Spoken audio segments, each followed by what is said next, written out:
Welcome all to a twist up in the upstate. Today's match is presented by KW Beverage. It's a tilt between two of the league's semifinal contestants from a year ago. Greenville Triumph engaged Spokane Velocity here tonight in South Carolina. Side to Spokane starving to get off the mark with their first victory of the League One campaign. Howdy folks, I'm Peyton Gallagher with Ross Davenport and Evan Lee for Greenville Triumph, occupying an important role, you might say, today in the back line. Yeah, for sure. With Greenville since their inaugural season, returns to the position he's most familiar with in green tonight, center back. He's been playing more midfield since late 2023, but Rick Wright wanted to see Zane Bob move to right back tonight, meaning Lee drops back alongside his old teammate, backline partner, I should say, Brandon Fricky. But I still expect we'll see him making some of his trademark runs into that final third. He will try to present a difficult equation to solve for this man, Andre Lewis. Maybe nobody touches the game more in this league than him. Yeah, the 30-year-old Jamaican, nearly 200 USL Championship appearances. He'll sit back tonight in the Velocity midfield alongside Colin Fernandez. Look to disrupt things in the middle of the park for Greenville. They're going to try something a little new in the center tonight. We'll get to that later. Does play more of that defensive midfield role, but listen, this guy can get forward on occasion, and he can score the odd banger when given the room to do so. Well, not too much later, Ross. The lineups for the two teams coming here, and for Greenville Triumph, we mentioned some chopping, some changing. Here is how it looks. Evan Lee in that back line, Zane Bubb at right back. Yeah, with the move of Lee to center back, no Sebastian Velasquez continuing to deal with a hamstring injury. That means Leo Castro perhaps tonight we think may try more of that 10 role, playing behind Rodrigo Robles, making his first League One start in a while. We'll see his first League One minutes of the season. Also, shout out to Zuri Bigger, the brother of former Greenville Triumph player, now University of South Carolina man Jonah Bigger. Michael Gonzalez also still out. The first of 4 games in 12 days tonight for the Triumph. Spokane Velocity trying to come up to speed. This is how Lee Veidman sets his side for this one. Lee Veidman, we talked to him during the week, got to a late start in preseason because of some visa issues. Nico Brett will get his first League One start up top, obviously a prolific scorer at the USL Championship level. Siobhan John Brown on the right, lucky uppers, plenty of pace on the wings here tonight for Lee Veidman. Pierre Reedy also back into the squad after missing much of last season with injury. He makes his first league start of the year here today in the Palmetto State. We set to step aside an important night, the introduction of the youngest player in Greenville history, Camden. He'll make his introduction on the other side of a break. Coming up, Greenville Triumph and Spokane Velocity. Folks, don't turn that dial.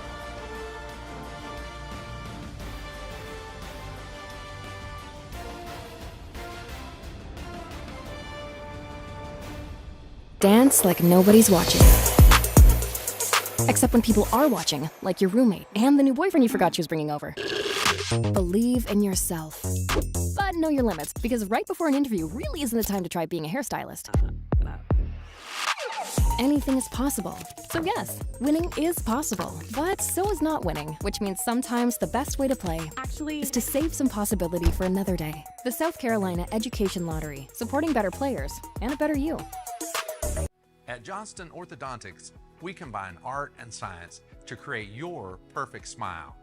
After a thorough exam with x-rays and digital models, we design custom aligners tailored just for you.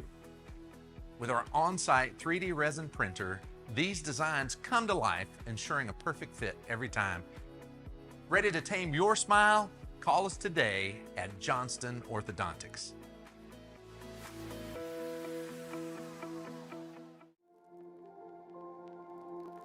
Welcome to Wood Creek Dental, where dental care is a family tradition. For over 40 years, we are proud to be a family-owned practice serving the community of Greenville, South Carolina. At Wood Creek Dental, we believe in quality care and exceptional service. Our experienced dentists and dedicated staff are committed to your oral health. We've invested in modern technology and have created a relaxing atmosphere for your comfort and peace of mind. We prioritize your experience in our calm and caring atmosphere. Our commitment to providing you and your family with exceptional service is at the heart of everything we do, and our patient-centered approach builds relationships based on trust and confidence. Experience the difference for yourself. Wood Creek Dental. Dental care from our family to yours.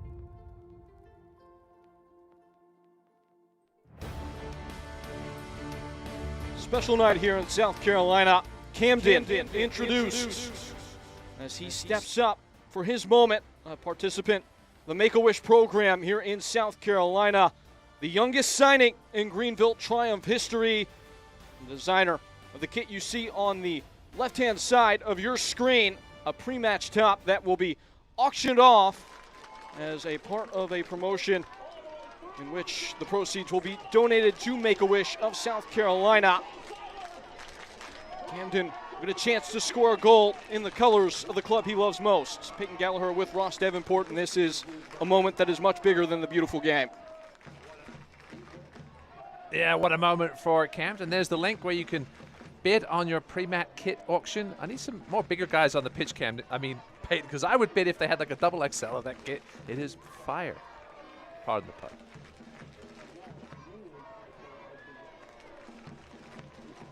Basking in his moment, Ross.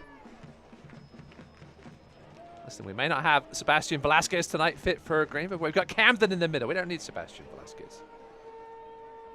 He's the smallest guy on the pitch, that goes without saying, but he must feel a million feet tall right now. No offense to Tyler Pollack, he also has the same amount of career goals as Tyler Pollack.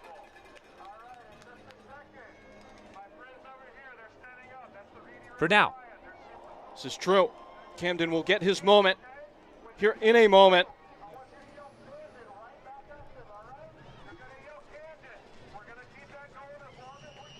The supports of all in attendance firmly behind this young man. I have a feeling we might hear some noise that we've never heard when Camden scores here, Peyton. Reedy River Riot ready to erupt in support of the 7-year-old from Columbia, South Carolina. This club has seen many passing moments and instances that will live in the memory of the fans, supporters of this club, but maybe no more special than what is about to take place. There's a man who scored a couple of goals here in their last League One game. Leo Castro, he's going to show Camden, hey, I know what, I can do this, so can you, mate. See that goal down there? Just stick it in. Castro has scored goals on many continents. He will tap the ball to a young man who is looking to score one he will never forget. Underway, and Greenville get to work. Go on, Camden, son. Look at him work through the midfield. Leo wants a proper build-up. Go on, boys, knock it about. Use the width. Nice little diagonal run into the channel there. Stay on side, Camden, stay on side. He's calling for the ball. He wants it. There he goes, Camden. Camden's in. Trickling towards the end line. Carlos Mancio trying to play it out from the back. That's risky business, especially when Camden's in the area. Here he is again, undaunted. Camden once more. And there it is. Magisterial. And he gets the CR7 celebration. Listen, his dream was to be the best player in the world. Watch out, CR7. Watch out, Leo Messi. Camden's coming for you. That's beautiful. Captain Camden gets his goal. What a moment for the young lad. With a constant smile on his face all week. I did a press conference, he got his jersey, trained with the team. Been made to feel a real part of this Greenville Triumph family. Such a community-oriented club. He carries that number 7 quite well. He will make way for another 7 now. And join that family of his that is in loud and proud support, wearing that number and name. High fives from the Greenville staff and subs. Not to short sell whatever is about to come here in this match, but nothing you see tonight will be as cool as that. Undoubtedly. A moment for the guy. He'll remember that for the rest of his life.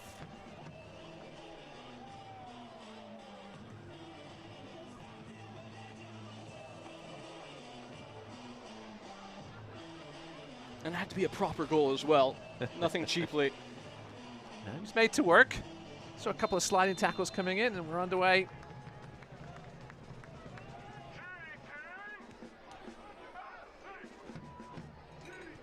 You see Zane Bubb there making his first ever start at right back. Rick Wright. He asked Zane Bubb if he'd ever played right back and told him not to lie, and he said nope, never played there.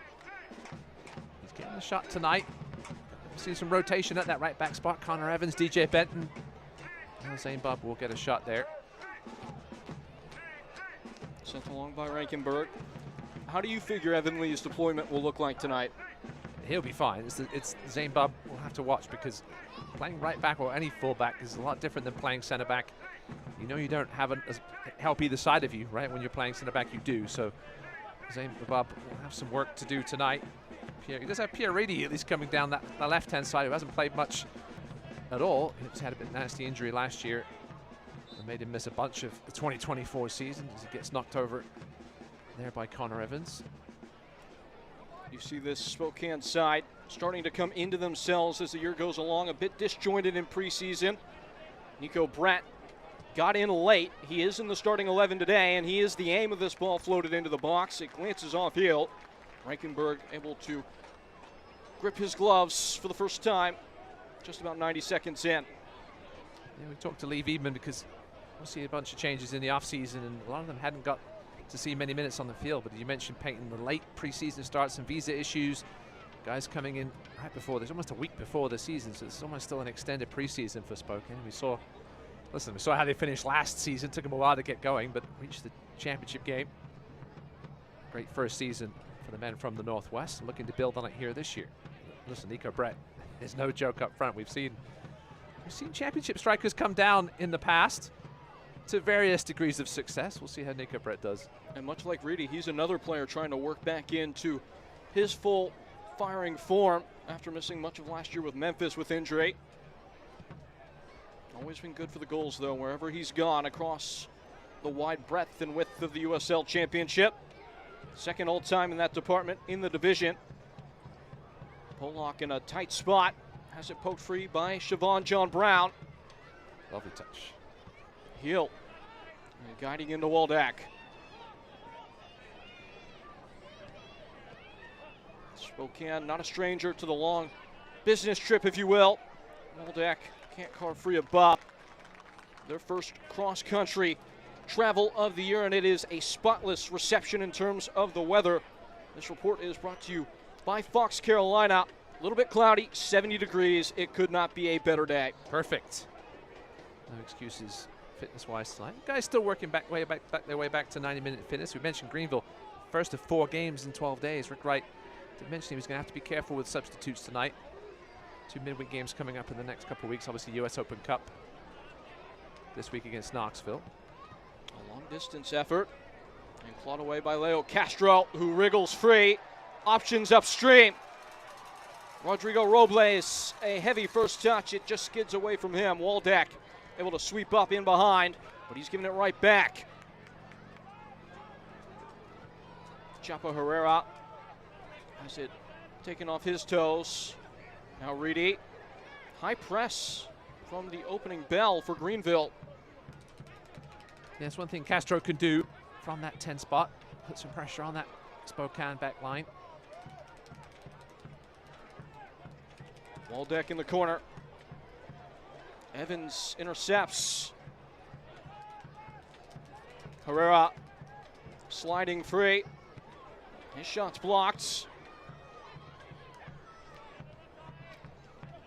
Still unable to escape, though, or Spokane. Now they finally clear their lines. One thing Rick Wright mentioned in our call this week was being a little more patient in the final third. Thought they've been rushing things at times. Obviously, had a great game here last time out against Omaha. Putting the goals in the back of the net and struggled against Asheville. It's obviously a difficult place to play. Got the win in the end on penalty kicks. It is a Greenville side, though, that have shown quite a bit of mettle in 3 matches already. Unbeaten so far across all competitions. Carried in plenty of expectation in terms of performance from the preseason, and that has borne out to be true. Rick Wright at the center that felt like, in conversation with him ahead of this match, there was maybe some hesitation last year with the group to buy into the plan. This year, absolutely none.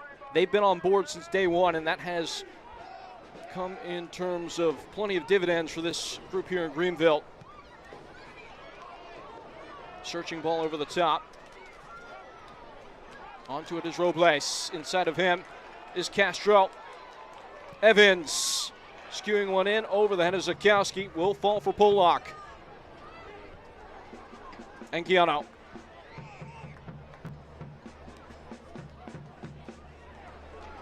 Carlitos Anguiano. Now Polak.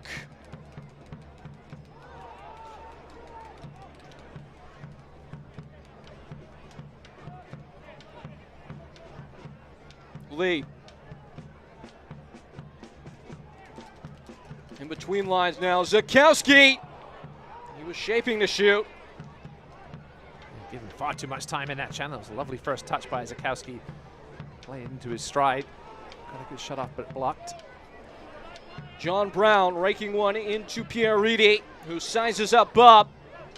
A jut and a jive and a back heel. Waldeck. And Lewis getting involved.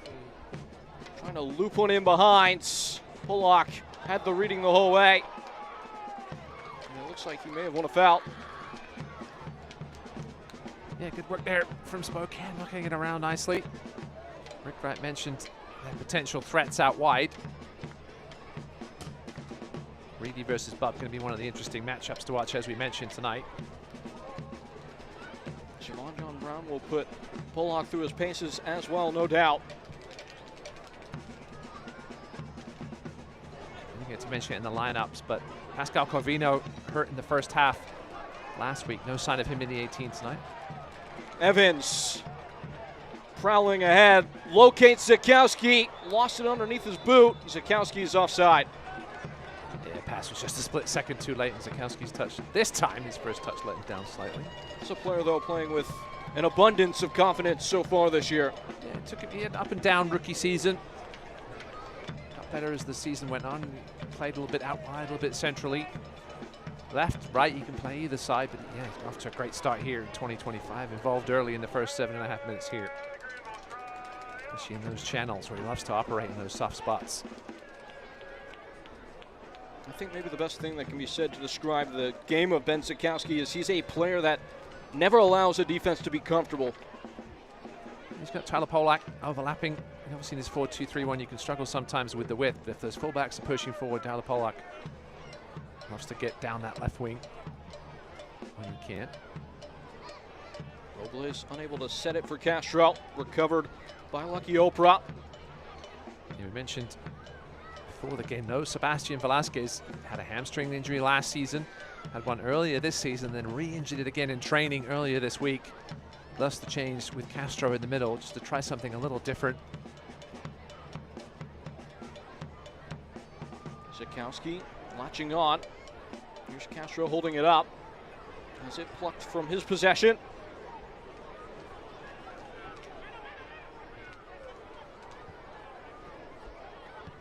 A little bit too ambitious there from Luis Heel.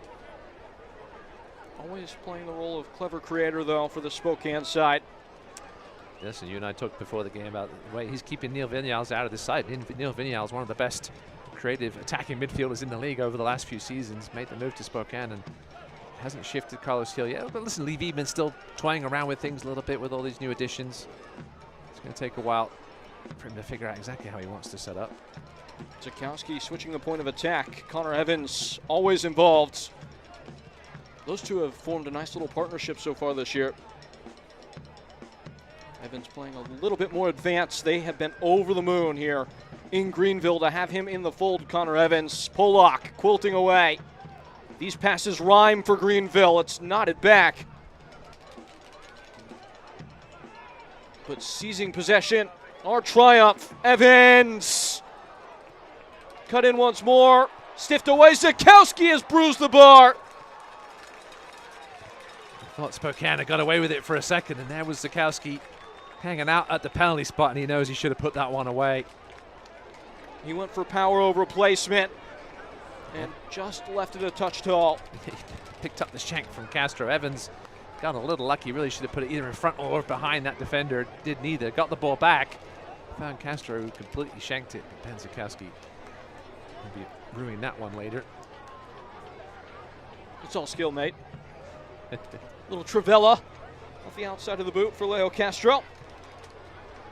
Yeah, 4 of the new additions for Spokane in the starting lineup tonight. Brett, Garcia, John Brown, and Opera. I'm sure we'll see Nim Villanelles later, as well as Marky Hernandez, I would imagine. No sign of Jalen Crisley yet. All 7 players brought in for the Spokane side in the offseason to enforce what was already a very strong core a year ago. Are players that have USL experience that was part of their model a year ago. It's a formula that worked out well for them as Waldeck will swoop away possession. Andre Lewis with attacking intention. Guiding wide, Oprah. Well-placed ball, Louise Hill! Sweet stuff from Spokane, 1-0. Almost looked too easy. Louise Hill in that right channel. You can't give him that much space. A veteran, so much experience at the professional level. Lovely little ball here. Brandon Fricky, for some reason, was sitting a little deep and keeping Louise Hill on side. Gunther Rankenberg easily beaten. That is a guy who is always dangerous given the moment. He makes his impact. He rips it up. Second man run coming in from deep, and it just didn't feel like Greenville had the tracking of the players attacking their box. That's his first of the year. The club's leader in the department a season past. This is a guy with over 130 MLS appearances. He's only 31 years old. Made his pro debut at 17. That goes a long way to make that happen. Let's just say over 150. 130 with the Real Salt Lake, his first trip. Moved around a bit after that. Orlando, Colorado, Houston. Obviously Omaha. He scored 3 goals for Omaha. Been banging him in a lot more with Spokane, playing a little more advanced role. Really broke out in that department last season in his first year in Washington. Most prolific goal-scoring year of his professional career. And after what was maybe a performance that left something on the table a week ago against Naples, that 1-0 defeat, was not going to mince words in the goal mouth on this day. Spokane have the rhythm. A lot of success, a lot of joy coming down that far flank so far. The folks at Lumberbeard Brewery will be happy. The watch party tonight. Hosted. Always love to see the visiting teams hosting the watch parties.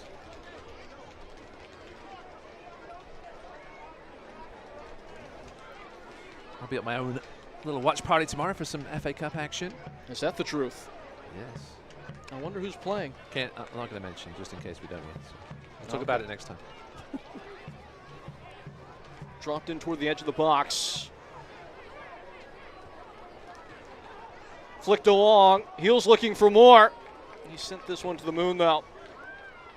It skips away. It'll be a goal kick. USL on CBS kicks off April 6th with 2 former USL Championship title winners battling it out. Join us Sunday, April 6th as undefeated San Antonio SC takes on Western Conference rivals Phoenix Rising. Again, that's at 4 p.m. Eastern on CBS. There's a man down. Not quite sure what happened there. Nico Brett has doubled over, though. Touching his hamstring.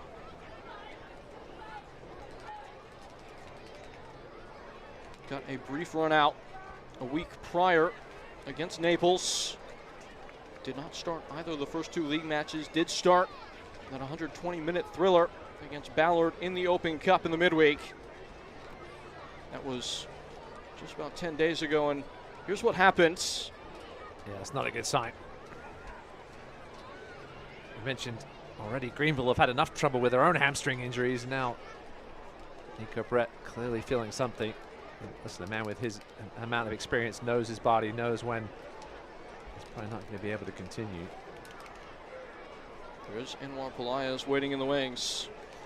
Yeah, Pelaya's a guy didn't feature much at all till late last season. And then got into the starting lineup over Josh Darling, didn't leave throughout the playoffs. After took them all the way to the championship. Started as well this season.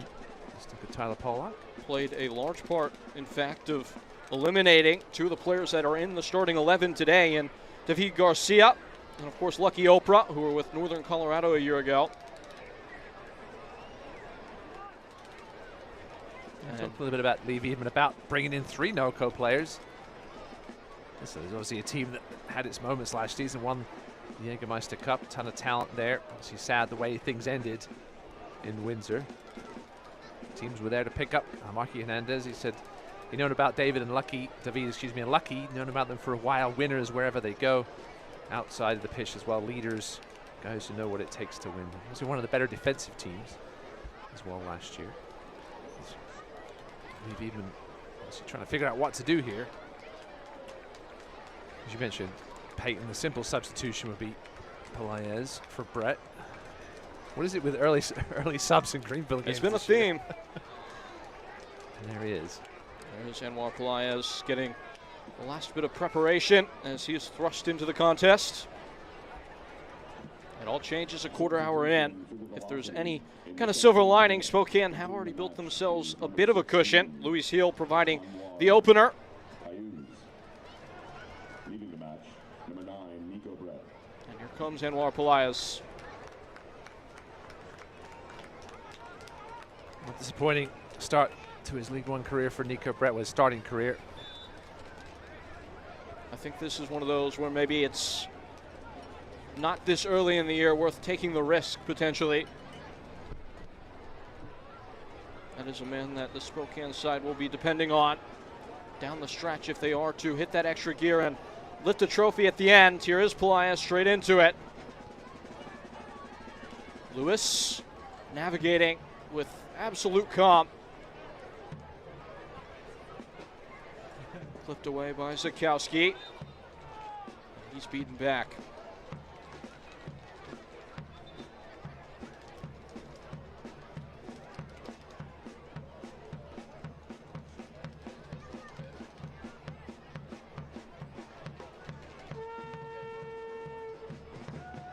Spokane will take on Tacoma Defiance. Nice little local Northwest derby, as we always see the local derbies at this stage in the tournament as much as they can. Playing second round of the US Open Cup midweek. We mentioned Greenville taking on Knoxville. Greenville will see that Knoxville side a couple times in the upcoming weeks. It'll be Charlotte Independence in between 2 fixtures against the Tennesseans. So the next round we get the rest of the USL Championship teams coming in, and the following round the MLS sides come in. From what I think I read, you're guaranteed a game against an MLS side. They're not going to play each other, which is awesome. Hopefully some USL teams and lower league teams will get to host an MLS side.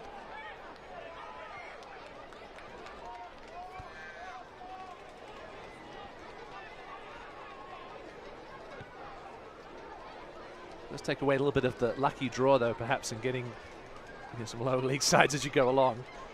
There were a couple cup sets in round 1. There were. I had one of them. Little Rock Rangers beating Birmingham. They'll be in action in the midweek against FC Naples, another League One side. Yeah, been a long trip for the boys from Little Rock there. Down, not a bad spot to be, though, in March, I guess.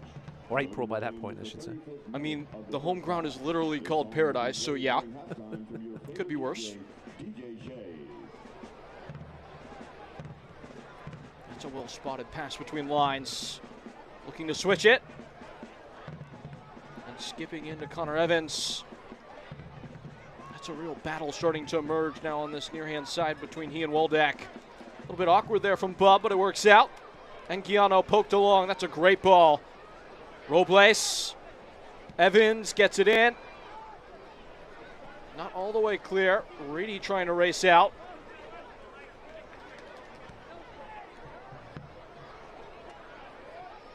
And gathered up by Fricky.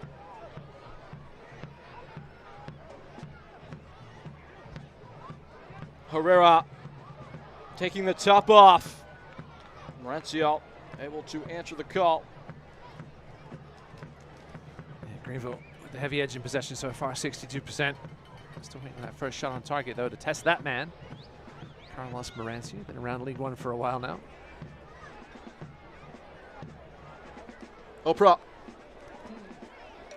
And Lewis placing one in the path of Siobhan John Brown, and it's well read by Evan Lee, who fancies himself a bit of a run.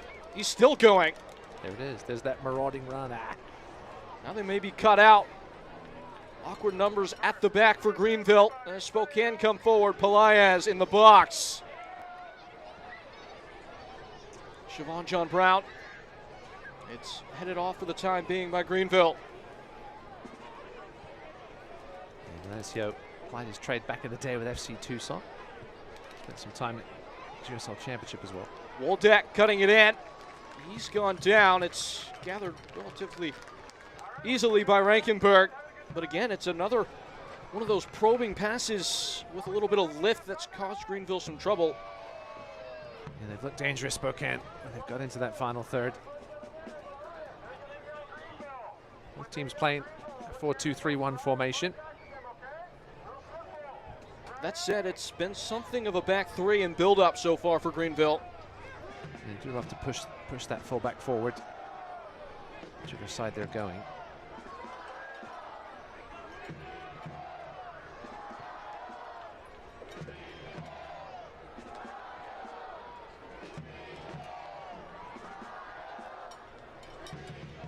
Nearly halfway through the first half here.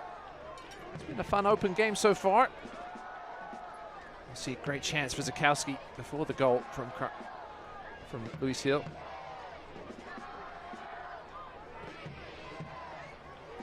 Some space out wide, especially for this man, Connor Evans.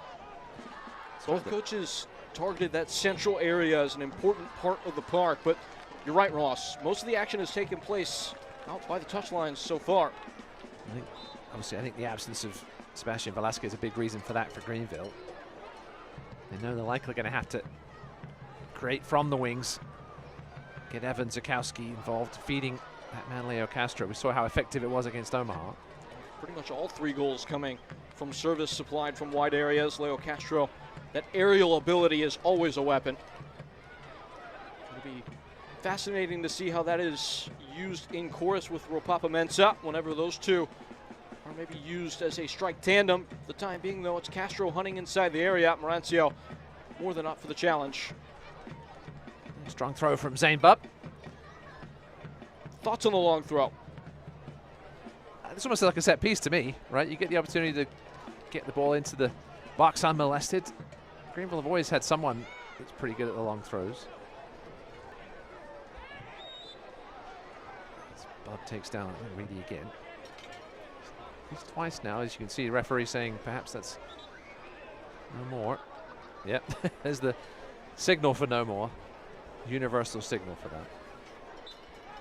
That is the reality, though, having Connor Evans in a maybe higher rising area of action on the right side. You've got some more defensive tooth in the press, and that's borne true so far. Castro wanted to get the transition going, just got stuck under his feet. Herrera.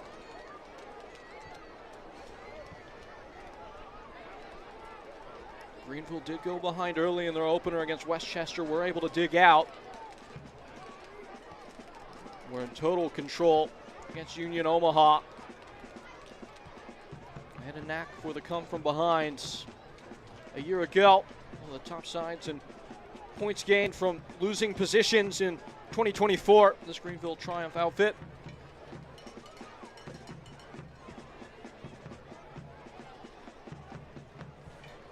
Pollock, that's a bit of a speculative ball. Castro weaving and wiggling and just whacking one wide.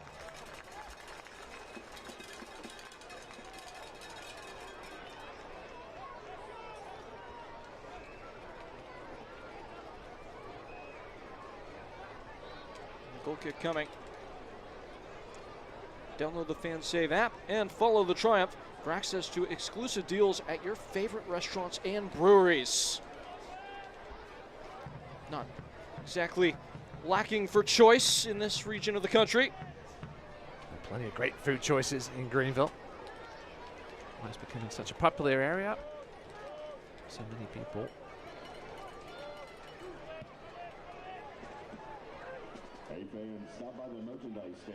We had Ronaldinho here for the last game, and we had Camden here tonight. Two of the world's best players. It's a fact. No contest here. Oprah beaming one in at the back post. How's that stayed out? It was a flush angle and flashed straight onto the woodwork. Lovely late run, and Gunther Rankenberg was just standing like a statue. I don't even think he thought there was a Spokane player in the vicinity. He looked up and it almost looked at it go past him into the back of the net. This is a bit of a scrap. And that has been the story so far. Half of the first half expired. Spokane had been up for that scrap, wherever it may be throughout the course of this contest. And we see Leo Castro almost plays a second striker alongside Rodrigo Robles without the ball. Seems like the cue for the press has been whenever the ball gets close to the touchline, that's when they go. Giano pushing a little further forward than Chapa Herrera. A swerving switch of play. Andre Lewis is on to it. He's played a piercing pass in for Oprah, who struggles to get his footing. But not struggling at all there is Louis Heel, who finds himself at the brace. Yeah, Tyler Polak caught out of position. But what a finish by Louis Hill. He still had a lot of work to do with that cross. The pace was there. All he had to do was redirect it. And a man with his resume is going to put those in the back of the net more often than not, but still a fine finish. As you see Tyler Polak out of position. Evan Lee scrambling back. Perhaps a hint of offside. Brandon Fricky allowed Louis Hill to get goal side of him. Just the finest of touches. I think it came off heel anyway. Once more, Ross, it's that channel in between Lee and Fricky that proves the problem area for Greenville. There's two guys that have played together a lot in the past, but it's been a while. They did play a little bit last season together. But it's always a risk to break up a center-back pairing that you've been working with the first few games. Rick Wright knew the risk involved, and unfortunately tonight he's been exposed.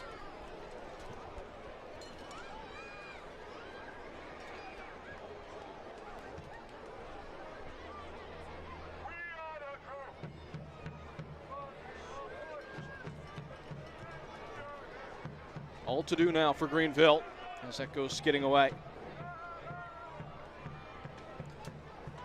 Welcome to the 2025 USL kickoff presented by Terminix. Throughout the month of March, the USL will be kicking off across the country. Join us for all the action on ESPN and CBS sports platforms. A couple good games coming for you on the CBS network family this evening. Already in action is that Lexington-San Antonio contest. A lot of intermingling between those two squads, and then in the evening you can see Monterey Bay and Phoenix Rising square up. Time being, though, it is Evan Lee, former Phoenix Rising man Carlitos Anguiano, probing inside as that ball is fizzed in from Lee. Easy meet from Roncio. First shot on target, though, for the Triumph. Two for Spokane, they've both gone in. Clinicality in that final third has been a problem for Greenville at times in the last couple of seasons. What a ball that was from Andre Lewis. All for naught, though. Anwar Pelaez just a touch behind it.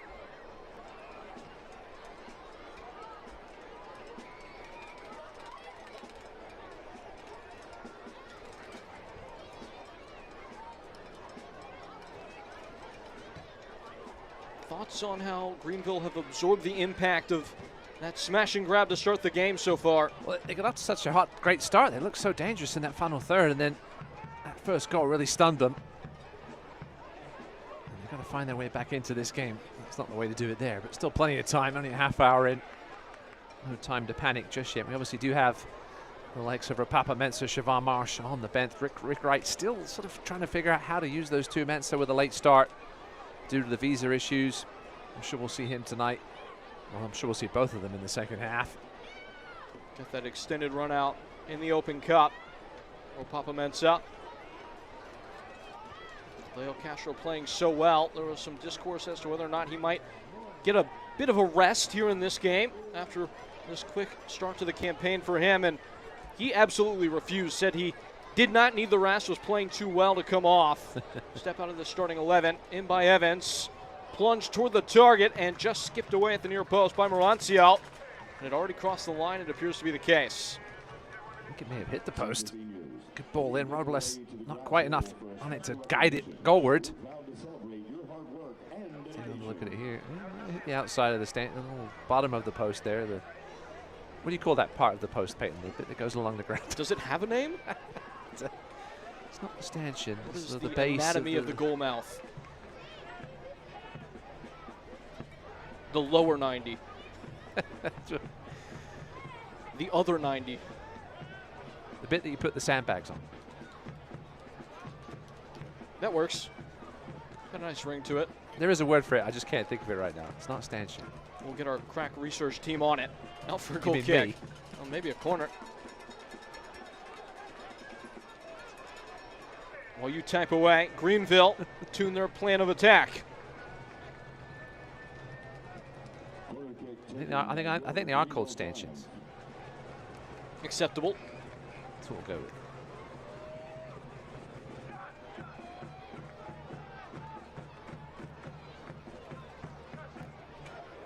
This was not a strength of Greenville. The set piece a year ago. Could they cause some havoc now? Polak, a little bit overcooked. There was a tangle there at the back post. It's going to be looked off by our center official, Amin Hadzic. Jenna Forstall and Josh Lampkin run the lines today. John Rush working the board as the fourth official. Zane Bubb trying to demonstrate for the official exactly what happened to interfere with him. Yeah, not enough in that, I don't think. Just a bit of a contest for the 11 league. So he's in Bubb coming off second best. 6'4", 200 pounds, going down like a sack of potatoes there.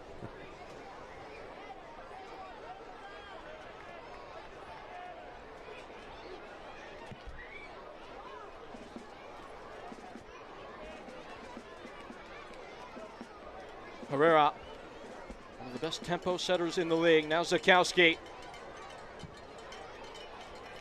Thumping in for Evans. Waldeck able to snip it away. Yeah, Greenville having to go the direct route tonight because of that lack of attacking midfielder, really. See how Rick Wright adjusts perhaps at the break. Oh, what a turn. Chapo Herrera on the twist. And now turning wide for Evans, who angles in across. It's blocked out by Waldeck. The flag points his side's direction. If you don't already have your season tickets, this is your chance. Text 864. Yeah, Derek Waldeck, solid defensive left back. Been around the league now for a few years. Never played here in Greenville. Text now and be part of the action all season long. Together we triumph. Visit shoptriumph.com to check out the latest merch and kit launches. Of course, we implore you as well to check out the auction of the pre-match tops. Proceeds from that going to the Make-A-Wish Foundation of South Carolina. Listen, even if you, like me, you can't find a shirt that fits you, you can find one you can frame, put on your wall. Buy one for the kids, the wife. Herrera scanning the scene and just slipping one by Connor Evans. Much of the play has come through him so far. Rick Wright, a big fan of the rookie. Rossi's told us a couple times at this point that basically after he was referred to them by Monterey Bay, brought in preseason, had to come off in his first action only 7 minutes in, and that's all they needed to see in order to know they needed to bring him in, make it official with the signature. Poked along, Castro. No advantage played. Well, maybe it was actually an advantage. The referee never really signaled for it, but now he's going to show the yellow card. And it looks like toward Cameron Miller.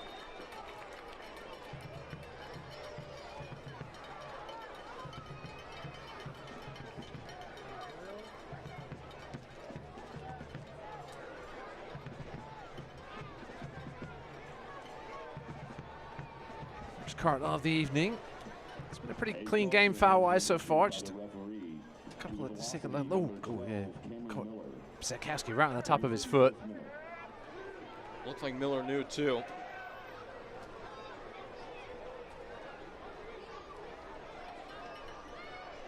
With the hefty cast on his right wrist. Be careful with that. I'm sure it's got some soft padding on top of anything hard, but interesting spot for a free kick here. Where do you float this to the top of the 6-yard box, perhaps? In from deep. Yeah, didn't have enough on it in the end. Now the counter could be on. Foul given. Card will stay in the pocket here. No, it won't. Looked like the referee might put it away, but a booking immediately ushered into Connor Evans. It wasn't the best delivery on the free kick, and Evans with the professional foul. Might restrain his pressing efforts going forward. We're just looking for a little spark here late in this first half. It's been a little static over the last 15 to 20 minutes or so. To set the scene that you're now bearing witness to, a pair of goals from Luis Heel. In between an injury substitution that saw Nico Brett have to come off about 15 minutes in for Spokane. Those are the only two bookings, what you just saw. One for Cameron Miller, one for Connor Evans. I think for Greenville fans is, well, I'll get to that in a second. John Brown, Luis Heel was hunting the hat trick. The thing with the two big additions, obviously, in Mensah and Siobhan Marsh in the offseason. As a Greenville fan, you want to see them getting involved as early as possible. But I think the same with Spokane, that they were bringing their new guys in along a little slowly, integrating them into the rotation. And make two crazy changes early in the season, perhaps upset the locker room. Muscled in, headed down. Did it come off of hands? The answer is no. And some half-hearted appeals. Morancio pounds it to the other end. And ducked away from danger by St. Bub. I think this is a chance for Rick Wright, though, to do some experimenting here in this second half with the likes of Marsh and Mensah, trying to figure something out. I asked you before the game, how important is this match, knowing that both teams have stature within the league, got to that semifinal stage a year ago, and you immediately looked right back at me, Ross, and said, it's the beginning of the season, and it feels like Greenville is using this as an opportunity, at least approaching the 45-minute mark, to try and maybe figure some things out. Not always come off here, but that's why you try. Yeah, I think the win against Omaha as well gave you those 3 points in the bag. We've talked to Rick Wright about 5 straight home games to start the league season. True. And getting the points when you get them. I think the 3 points against Omaha maybe affords you to mess around with things over these next 4 games in 12 days. You're going to have to, right, with the rotation. And absolutely. Got to find an answer to this attacking midfield in the center of the park situation. Jaeger Cup coming down the pipeline next month.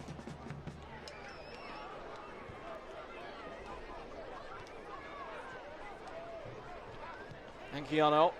Listen, Rick Wright has said to us, this is the deepest squad he's had so far. And he's obviously been here since the start, not as the head coach, but deepest squad they've had so far, and they're going to need it this season. Shoulder to shoulder, says the official. Can Greenville lift their tails a bit here ahead of the halftime whistle? Polak.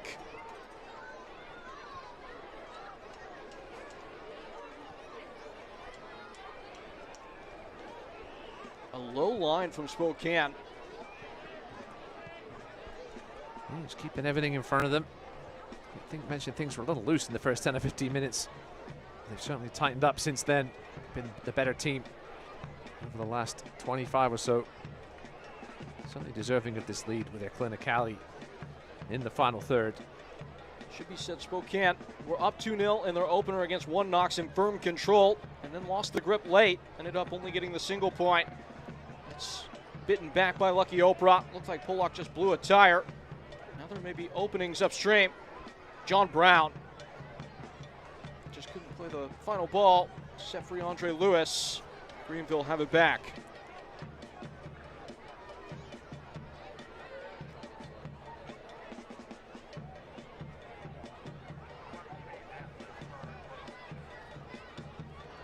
And Keanu. Sifting one into Connor Evans. It goes skidding away. Pierre Reedy bounding after it, and it's out for a throw. Select is proud to be the official match ball supplier of the USL Championship. From the Academy to the big leagues, Select is there every step of the way. Visit us.select-sport.com. The latest Select product specials and more. Ross, people know it world round as the player's choice. Did notice they have a nice little replica version of the official match ball, very reasonably priced. It's a great ball this year. It's a very good looking ball. I expect, like many jerseys, it looks better in person too. So get out there and buy yourself one. Kick about at home in your yard. Let your kids kick it into the neighbor's yard and then make them go knock on the front door and get it.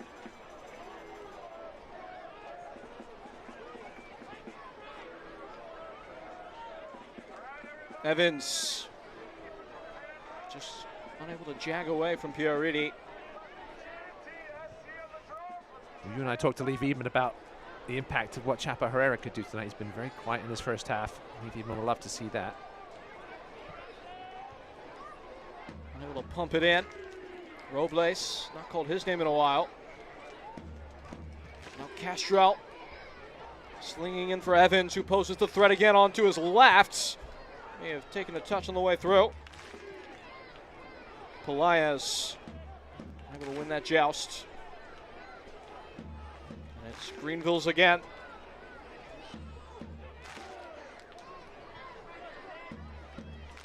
Bub.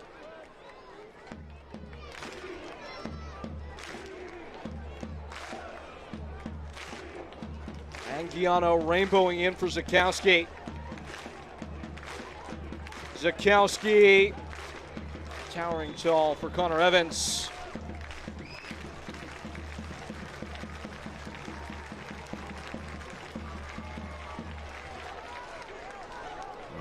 A late foul behind the play, perhaps? I think it was. Did somebody, Ben Zakowski, get caught after he crossed the ball, perhaps? I thought it was good defending. I was about to say that was well defended. Zakowski was trying to shake off his defender. If so, this is a real moment of opportunity for Greenville. Plenty of big bodies to aim at. No advantage presenting there after the ball hung too high for Evans to track down. Now Zakowski will get a mulligan.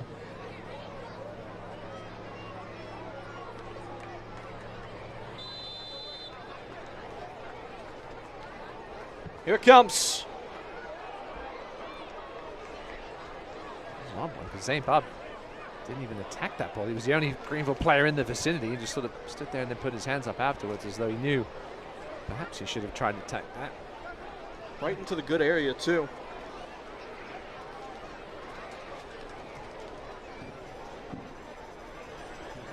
Launched in. Ranciel pinned into his own goal. Andre Lewis. Waldeck dicing with danger. Moranci will just clear.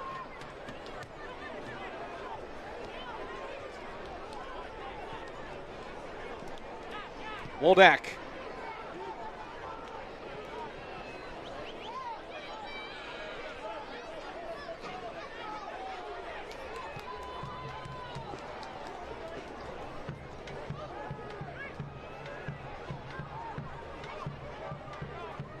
Lucky Oprah.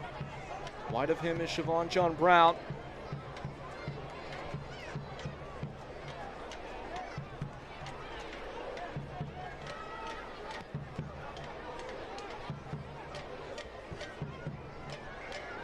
The difference in this game so far has been the 10 spot.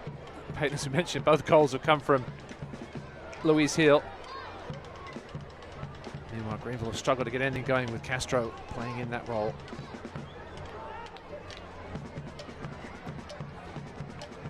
Hill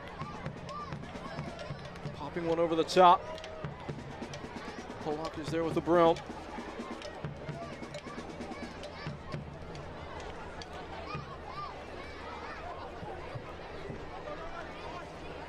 Rolling into Waldeck.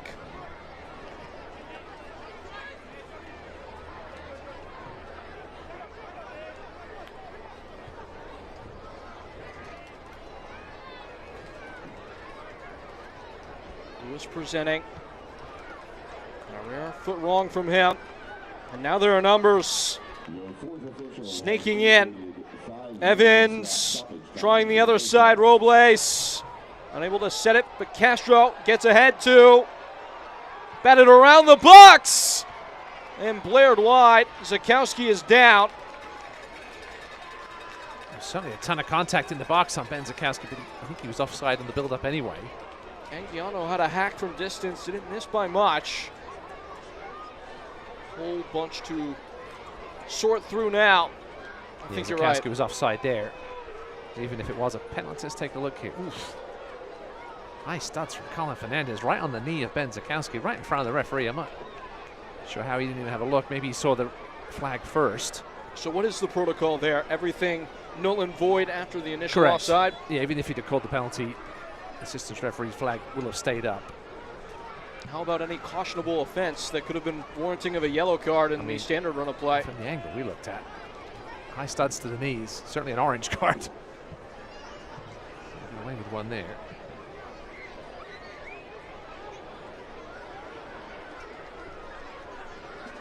Five minutes of stoppage time.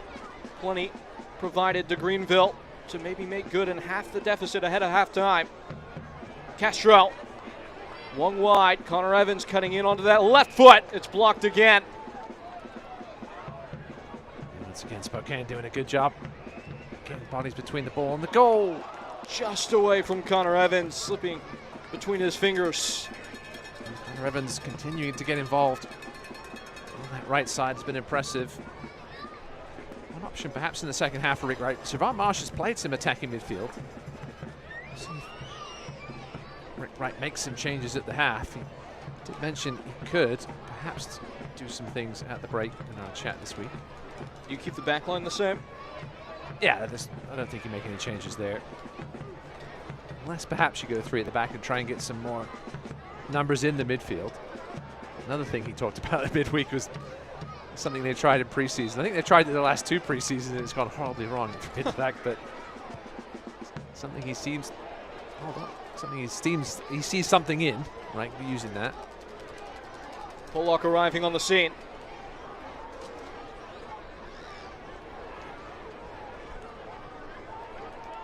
Greenville in need of a move that can crack this code. Bub. Evans swiveling in is Castro. That's a well-played pass, and it just rolls away from Chapa Herrera, who was a step slow out of the blocks. That's why we want to see more of Chapa in that spot, getting into the box. 6 touches before that. 6 touches in the opposition's box for Greenville so far. That tells you how this first half has gone. Only 10 for Spokane, so it's been pretty much played in the middle third. Of course, it only required 2 for them to score their total of 2 goals. Basically set and fire each time for Louis Heel, who is the one accounting for the difference right now.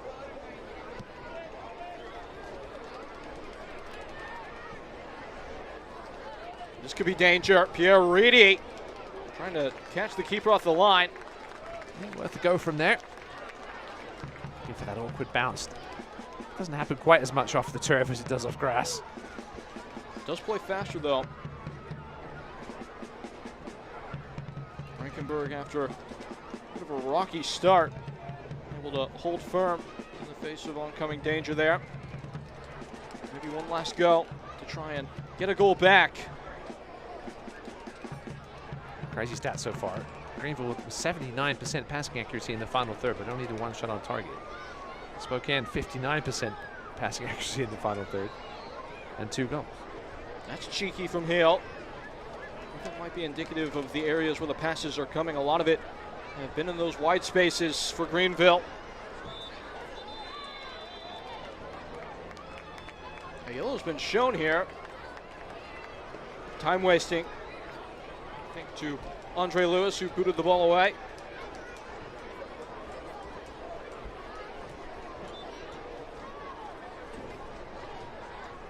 There's a good look at Andre, who's had a large role in the build-up to both goals.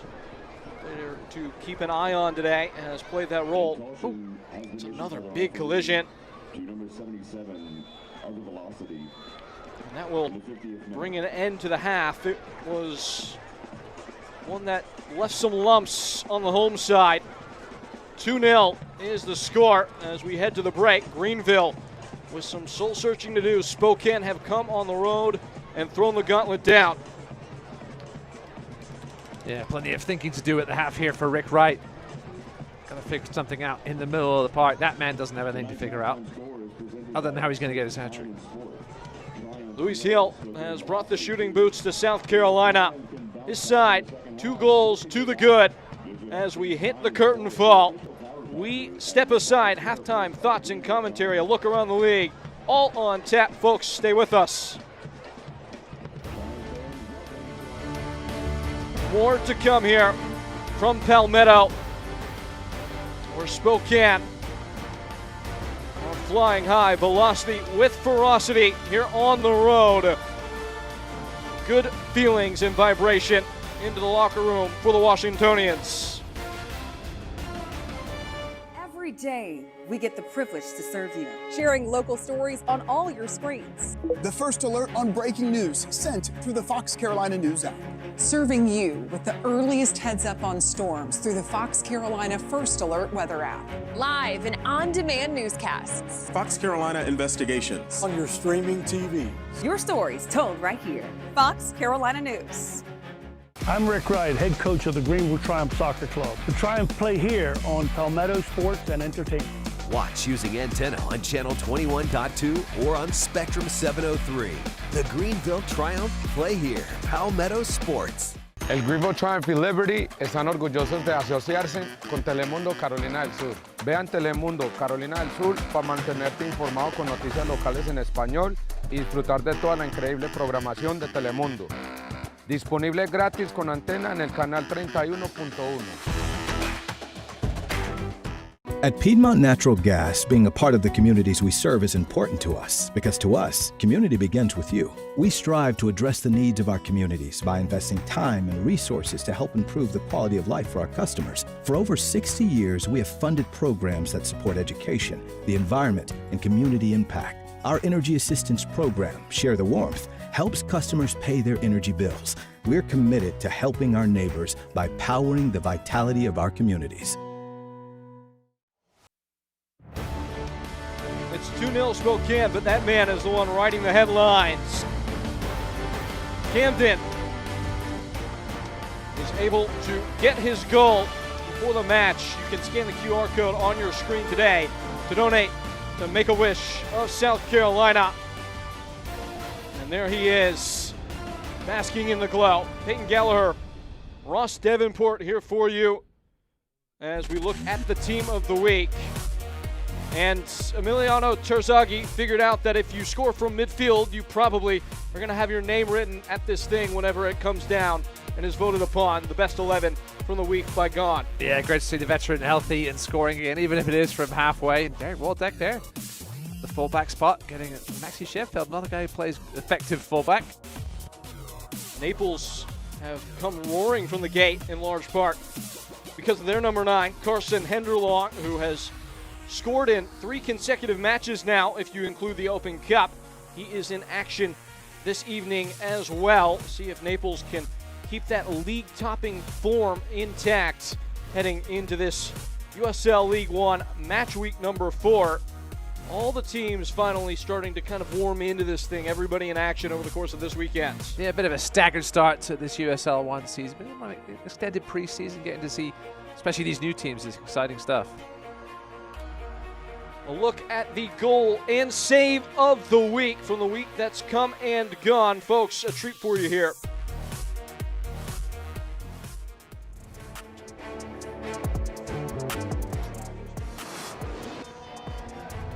Here's a chance for one Knoxville. The flag will stay down. 1-on-1 and no mistake made.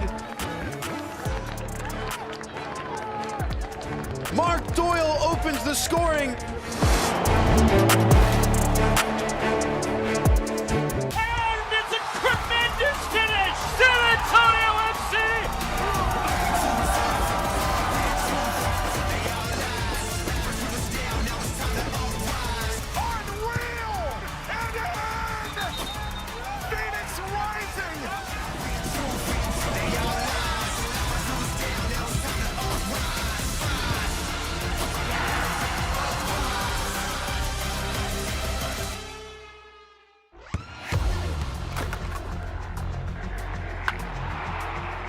We all have goals.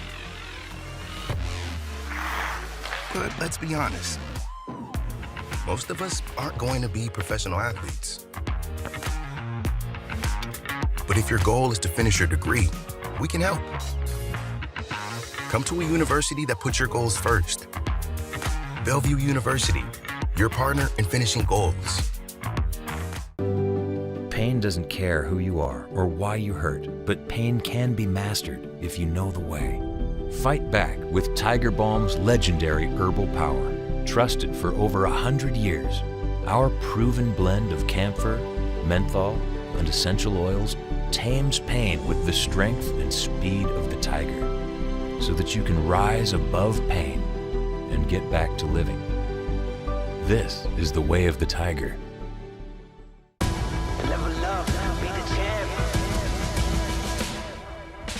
Right up through the middle, a shot! While still going, he shoots! And for a cross! Long shot from range! Unstoppable strike!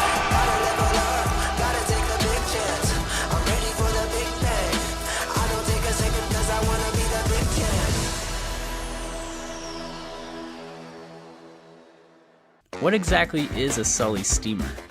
Our sandwiches are made to order, which means once you've taken a look at our big menu and narrowed down your options, we go to work. Our sandwiches are stuffed with fresh, flavorful ingredients and then placed in our special steamer until the sandwich gets warm and soft and fuses all the flavors together to achieve the peak of tastiness. Are you hungry yet?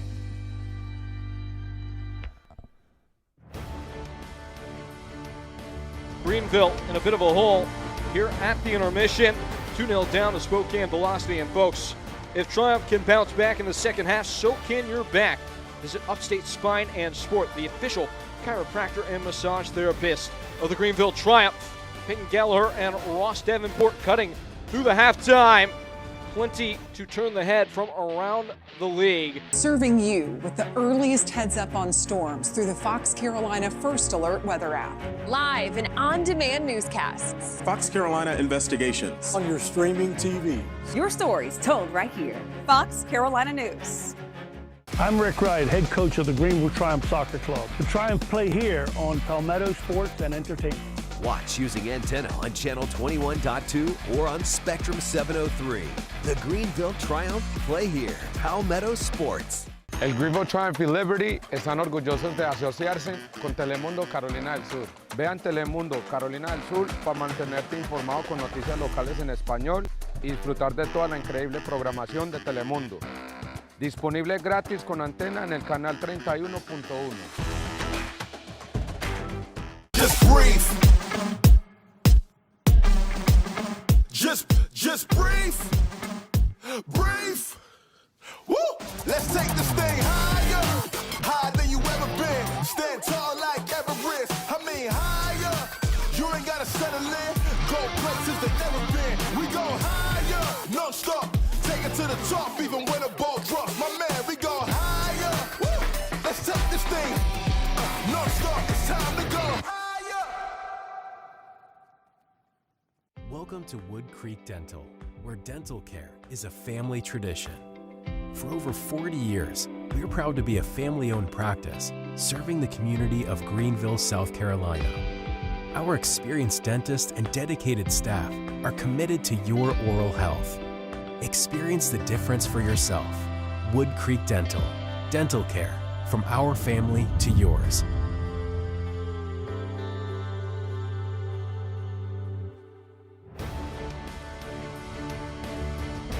Much to do for Greenville Triumph as we step into this second half. Today's match is presented by KW Beverage. This halftime has been brought to you by Upstate Spine and Sport and Ross Davenport.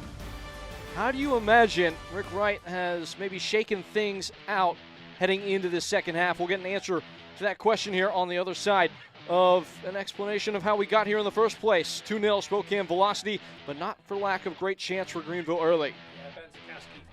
Yeah, Ben Zakowski really should have put that one away. This game could perhaps have been a lot different if that goal had gone in. Well, shot had gone in, excuse me.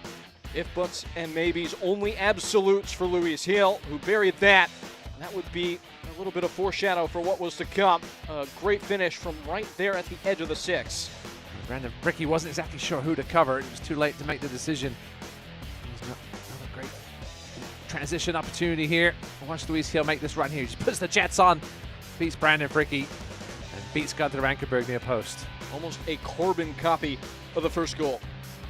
Yeah, that was a lovely across-the-body finish with his left foot by the veteran.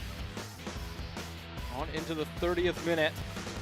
Greenville would have a couple more inquiries. This may be the best opportunity. Clipped off the, whatever we are deciding to call that, on the post. Stanchion. Rodrigo Robles. And back out to live pictures for you. That's a lot of kids. Who's wrangling them all? Somebody wrangled them. Herding cats, I believe is the term. It's great to see, though. Love it. Hopefully this Leo Castro experiment at center mid is the 10, basically. He's just hasn't got enough support from behind. It's all been wide, and these boys have done a good job of limiting the chances. Other than that Ben Zakowski opportunity, there really hasn't been any quality scoring opportunities for the home team. Are you expecting Spokane to maybe soak up some pressure and sit a little bit deeper in this half? To start the half, I think for sure. Going to have to expect Greenville to come out trying roaring here. I'm sure Rick Wright gave him the hair dryer treatment at the break.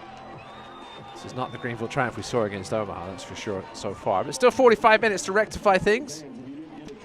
Talk about a tale of two games. Greenville were 2 goals up against Union Omaha. Some revenge in that game against the side that knocked them out of the playoffs. That very same Union Omaha outfit took care of Spokane in the final. And we've been waiting to see the Spokane side that arrived at that fixture so far this year. At least through 45, it looks like that beast has been poked.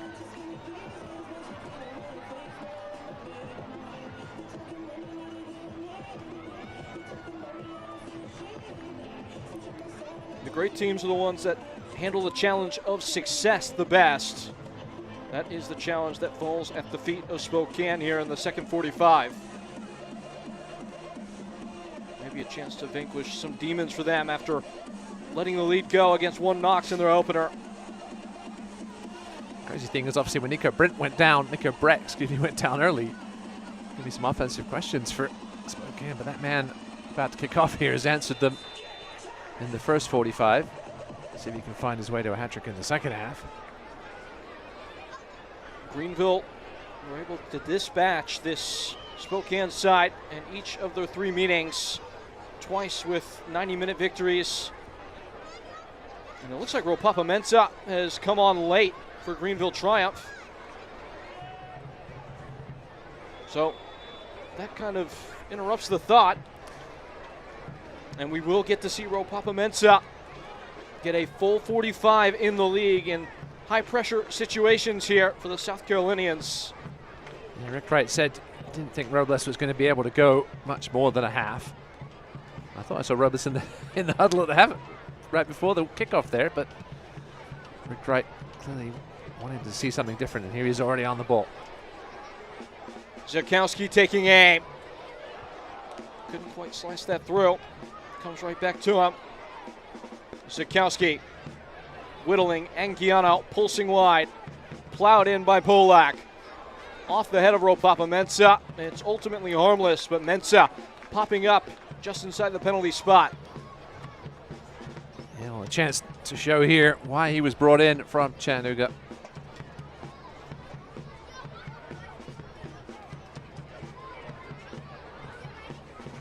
Ropapa Mensah is on there. That is your Upstate Spine and Sport adjustment of the match. A halftime tweak for Rick Wright to get some firepower on. Right now, Mensah retreats to his own ends. And it's a fair tackle.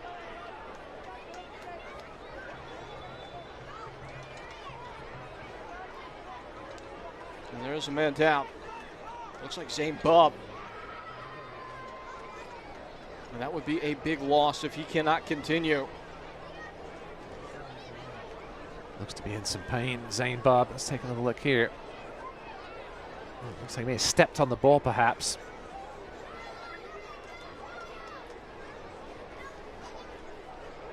Just hope he's all right. A player that struggled for minutes last year in his first professional season with Tampa Bay.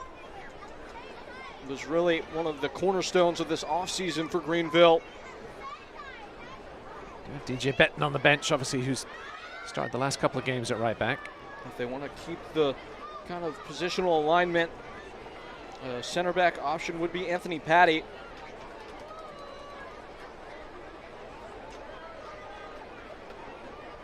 And a booking has been given to Lee Veedman.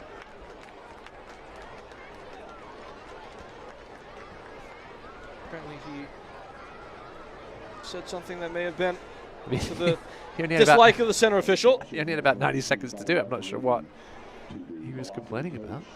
He had to be loud about it too with the referee on the other side of the field.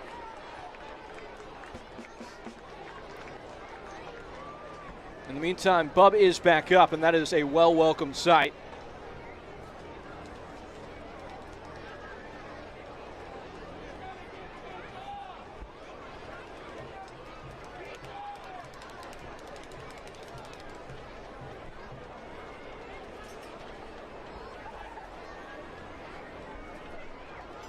Look into the dugout for Spokane Velocity, who have come to this game with a great plan of attack.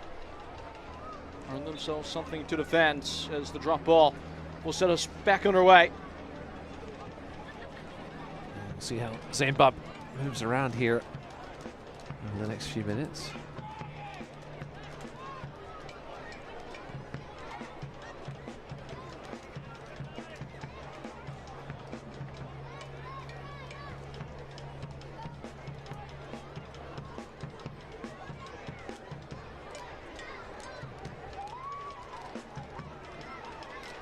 Bub is really testing out that leg still.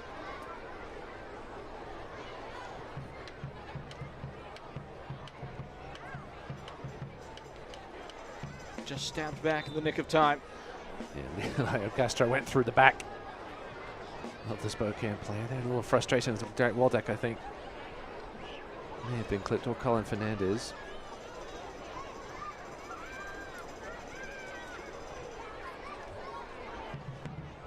Spokane happy to take the air out of the game as much as they can. Greenville were flaring their nostrils to start the half.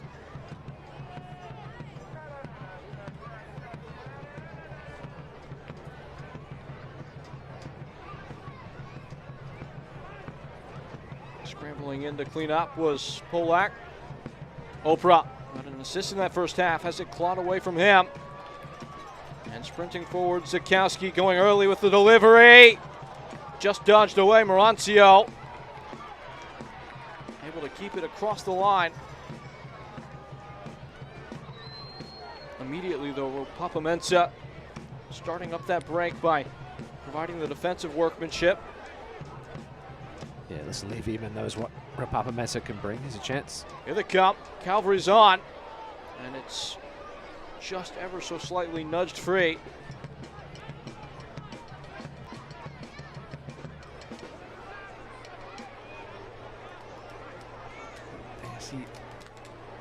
Chaparrera there, good first touch, and then looking for the first pass backwards. There's just nobody there for him to operate with. Now Castro's almost gone wide now with Mensa coming on.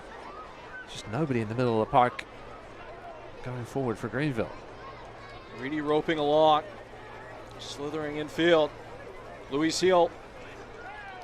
Siobhan John Brown headed toward goal and topped off the tull of the goal. Pierre Reedy, I think, thought it got in. He just got up and looked to celebrate. He couldn't believe it missed himself. What a lovely teasing ball in. Reedy was there, really should have done better.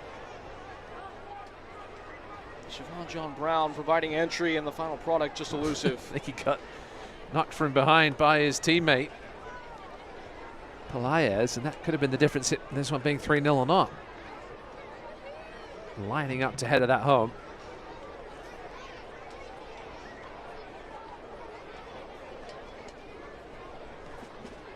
Off the chest, the wide chest of Ropapamensa. And Bub has committed an infraction. Fans, don't miss the action. Secure tickets today at triumphtix.com. A lively atmosphere today. Not to mention Lucky Oprah with the 2 assists tonight. Super effective down that right side. Both in that somewhat out and in type of pattern. Ball pushed wide. Certainly one of the more attacking fullbacks in this league. And used to good effect tonight by Lee Wiedman.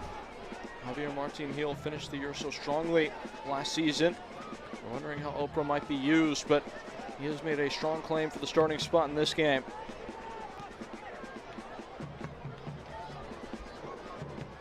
Tall strides out of the back. Bub puts one into the path of Ropapa-Mensah, who chases it toward the byline. I think the thing that you might notice immediately with Ropapa-Mensah, correct me if I'm wrong about this, is just presence. It's almost a gravity with him at the front of things. One of those guys that play, he's not a small guy, but he almost plays bigger than he is. Throws his weight around effectively. Chance to do that now. Castro's up for it. Hammered in. It's blocked on the way there once more. This time it's ill-fated. That ball was flying. Not exactly sure who it hit, but look, it was going on target from where we sit. Yeah, I think it hit Brandon Fricky. In the wrong place at the wrong time. It's been the story of the night for Greenville. Just guys out of position. Just been off their game tonight a little bit so far. Kind of got that long layoff after a quick start to the year. Would not want to call it rust. That feels irresponsible, but with how Spokane have played and how much they've been tested early on, I believe it was 10 days off for Greenville out of this congested stretch. They haven't necessarily looked as sharp as their opponent today. Yeah, it's been a strange game for the home team so far. They've obviously been without Sebastian Velasquez previously this season, but they just haven't. Spokane's done a good job of neutralizing most of the offensive threats tonight. It's better for quick ball. Something on here, yeah. Castro's in. Mensah was trying to cut across the face of David Garcia. Spokane trying to work out the counter now. That was great defending by the Spaniard. Getting the goal side. It's one of those things that, as a coach, as a youth coach especially, you try to tell your guys, but it is so critical being in the right place when it comes to the balls in like that. So Luis Hill is taking advantage of Greenville not being in the right place on those tonight. We've not really called the name of David Garcia much tonight, and that in large part might be because of that awareness and ability to know where the danger might lie. Headed off early.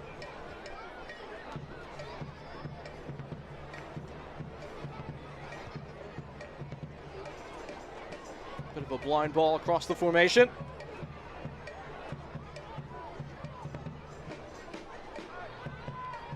Swiped right back. Zakowski. A whole calamity there. As Leo Castro threw himself in for it, and he will see the yellow card.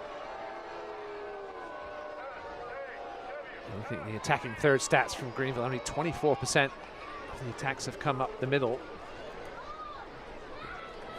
Spokane have been very even in that department. 32 in the middle, 38 down the right, 28 down the left. Let's see what got Leo in trouble here. Ooh, the elbow, yeah, a little high. Ref had a good view of it. Perhaps a little bit of frustration from the veteran there.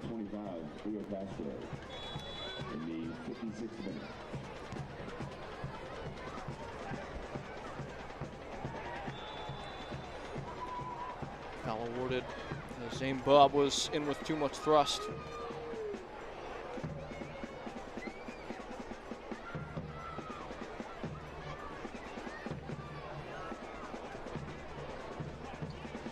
Rare chance for Spokane to get some numbers forward here in the half.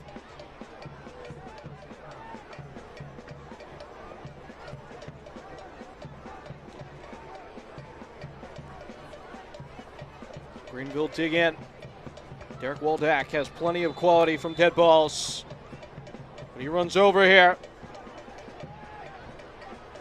Banged away on the volley. Siobhan John Brown. Another shot hitting a teammate. This time for Spokane. That was a lovely ball in. Well defended by Brandon Fricky. Bullock. Bit of a risky ball infield, but it works out for Chapo Herrera.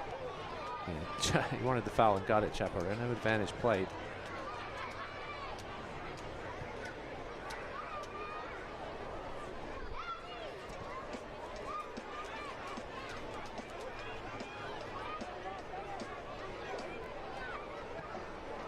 Off the head of Anguiano. Rocks right into the way of Ropapa Mensah. Can't just twist by the defender. David Garcia had him sized the whole way. Out for a throw.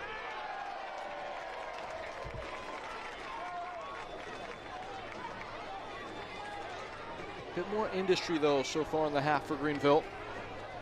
A little bit. There are your two central midfielders. This left channel. There's a good Mensah on the turn. Couldn't thump it through though, as you were saying. Yeah, just we saw the Anguiano and Herrera all the way over on this side of the field, just leaving the center wide open. You see Vincent Castro now certainly pushing further up, but who is playing behind them? It's been disjointed tonight from Greenville. Just in those first 10, 15 minutes or so, they haven't been able to get much flow going. Give credit to the visitors, though. Made things very difficult. As we were saying earlier, Greenville dominated the series last year. Technically 2 wins and a draw, but won the shootout in the Jaeger Cup against Spokane. Scored at least 3 goals in both of the regular season ties. They have been stonewalled tonight so far, though. It's a nice touch from Zakowski. It's more of what Greenville needs, just a little quicker decision making. And Zakowski's the kind of man that can bring it. Coupling with Castro, who just couldn't quite get purchase. It's been individual moments of quality, partnerships and moments between 1 or 2 players, but not that fully connected team concepts to play through the opponent for Greenville. Yeah, that one summed up the night a little bit there from Castro.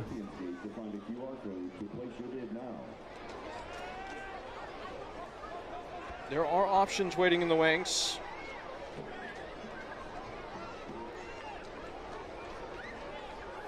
Only the 1 sub has been made. Ropapa Mensah relieving Rodrigo Robles. We all know Shalon Marsh can turn a match on its head. This is where you really miss a player like Michael Gonzalez, though, if you're Greenville. Yeah, Gonzalez making his way back to full health after losing. He's getting himself hurt in the first game of the season. And it looks like Zane Bubb's night is going to come to an end. I think we saw Brandon Fricky sort of making the substitution sign earlier that Bub may be done, and DJ Benton will come over as a straight replacement at the right fullback spot.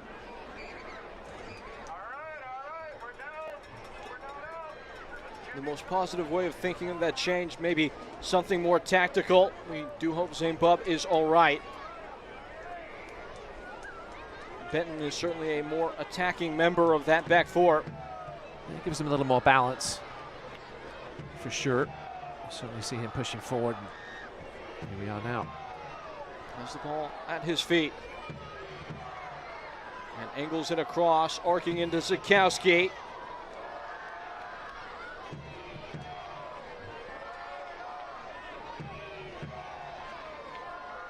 Settled by Anguiano.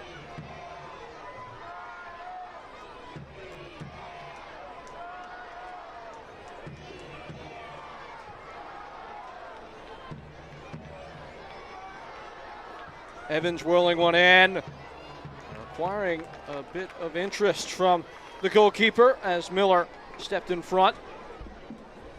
Yeah, nice run from Mensah, making his center backs think a little more. Playing more on their back shoulder because of the threat he is over the top.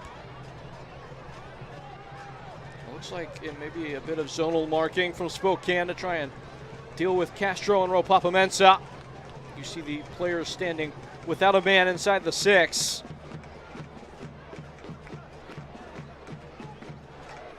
In by Polak. A mile high. a shove in the back. Yeah, frustrating. I'm not trying to go back post, but when your main target back there is Ben Zakowski, perhaps not. Something went wrong tactically there. You're going to go back post. You got to look for one of your big guys.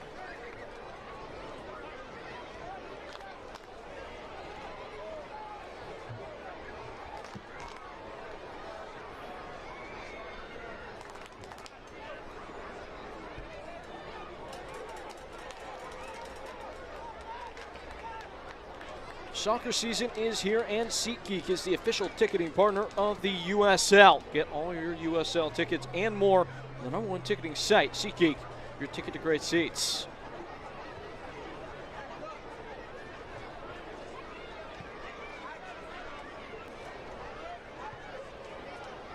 So for what it's worth for Greenville, they've made 2 of their 5 allotted changes in 2 moments, but one of those happened out of halftime. So 2 more substitution windows for Rick Wright if he does wish to shake things up. Yeah, just the 1 shot in the second half for the home team so far. Excuse me, 4 shots in the second half. 1 on target, I should say. Mensah summons the ball under his spell. It's beaten away. Flanked by Garcia. Andre Lewis, or rather that's Siobhan John Brown. Unable to pirouette past the marker, but he is brought down. Evan Lee stepping up and engaging high. And if you're going to be beaten there, probably better to bring the man down anyway.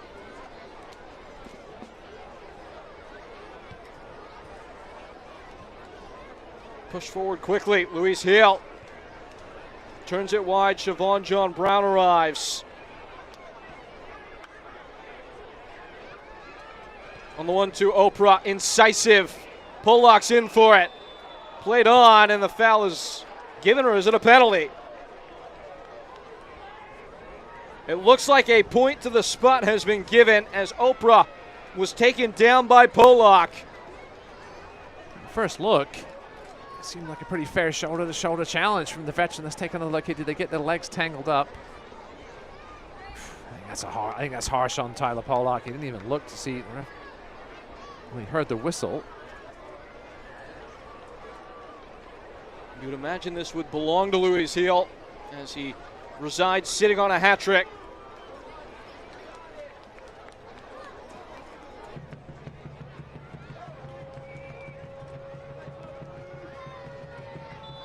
Rankenberg lying in wait for Luis Hill to make it 3 for Spokane. Velocity, it's saved!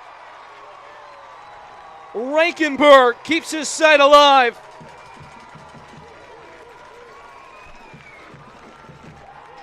Is that the spark that this Greenville Triumph team needs to get something going in these final 25 minutes? Luis Hill, not a particularly great penalty. Rankenberg guessed the right way. It was a comfortable save in the end. Could that be defibrillator paddles hitting the heart of Greenville Triumph?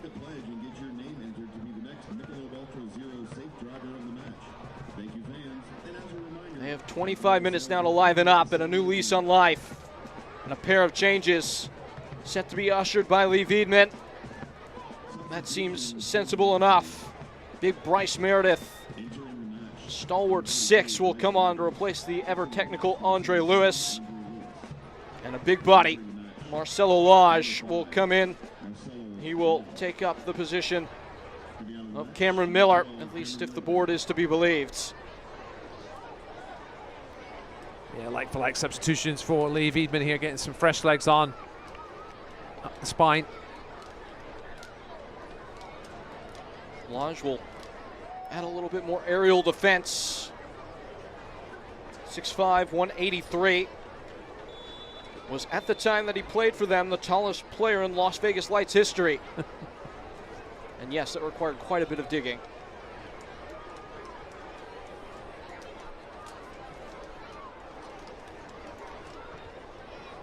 That's unfortunate.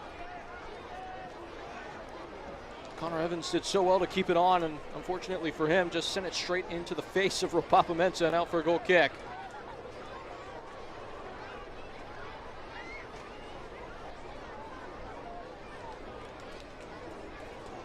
Marancio collects for the goal kick.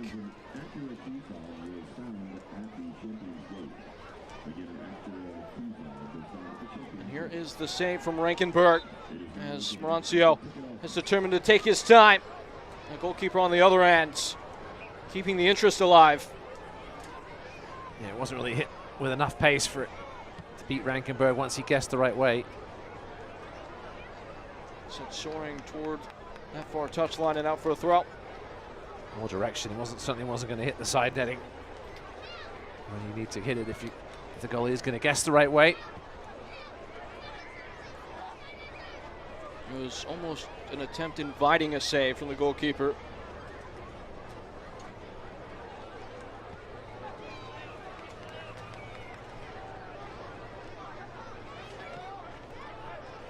Herrera, that's tidy work on the ball. Now they get going. More like it. Zakowski with the tempo. Pollock in field. Good work. Castro unable to free himself. And now racing forward is Waldeck. Returned for Reedy. And it's a throw for Spokane.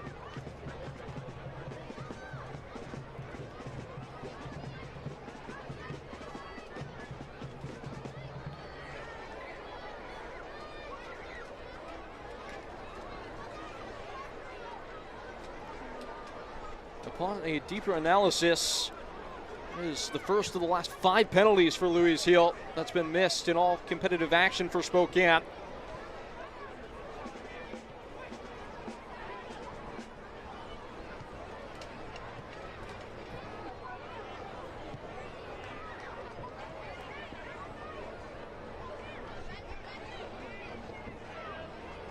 Well, Greenville so far been unable to take advantage of the momentum provided perhaps by that penalty kick. We can see a substitution here, perhaps? Yes, we are. And here's the man that could well. Yep. Be interesting to see where he slips in. Well, he's brought Connor Evans off. I have to imagine he steps onto the right side of the front three, but it could be the left. Zakowski certainly has a duality to shift over to that opposite end. Also could feature centrally, and that appears to be the deployment.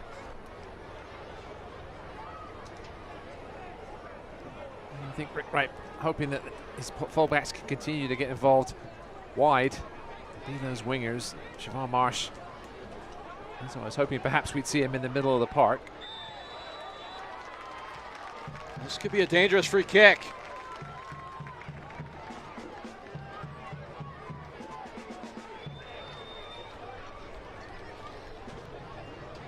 Still some time. A goal now, though, would alleviate the desperation down the home stretch for Greenville. Just have to get the first. It only takes 1 bounce of the ball. Turn the whole thing on its head. Greenville did score indirectly from a free kick against Omaha. Turned in by Zakowski. Brought right back to Zakowski. And just thumbed away by Marancio. Less than confirmed or confident goalkeeping. The job done, I suppose. Yeah, it skipped in front of him. Just disappointing delivery again here. 4 Spokane players in the vicinity. Nobody for Greenville. Just a disconnect. These set pieces tonight at times. Yeah, Marancio just did what he needed to do to keep that one out. Saw it a bit late there. In by Anguiano. With Carriage now toward the top of the box. Marsh tries it once more. And another set piece. I'm not sure what's going on here with these set pieces. Nobody for Greenville in the vicinity, if it's just the delivery or if there's some miscommunication.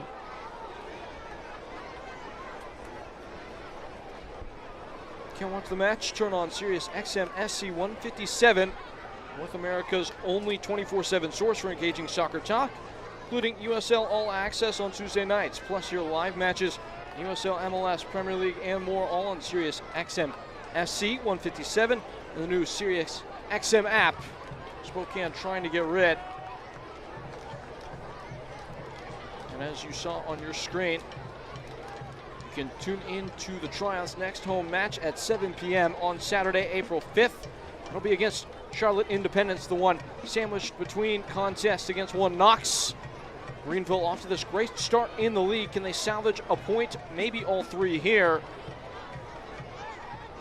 Their opponent has made that rather prickly, and Louis Hill comes forward trying to make that an insurmountable task. It's squared, it's tapped on, it's tapped in, and the flag will remain down. They've been waiting for their moment to pounce on the counter, and Spokane throw a right cross connecting with the jaw of Greenville Triumph. And I believe they may have credited this goal to Pierre Reedy. You see the Reedy, or it might have come off Brandon Fricky at the end. You can see Greenville all over the place here. Pollack with a miss there, scrambling to get back. Hints of offside. I think Pollack was in the vicinity though. They won't care who it came off in the end. Could have come off Pelaez, maybe tapped an own goal. Reedy was in the vicinity. Yeah, it's a Fricky own goal, I think. Although perhaps it was on its way in anyway.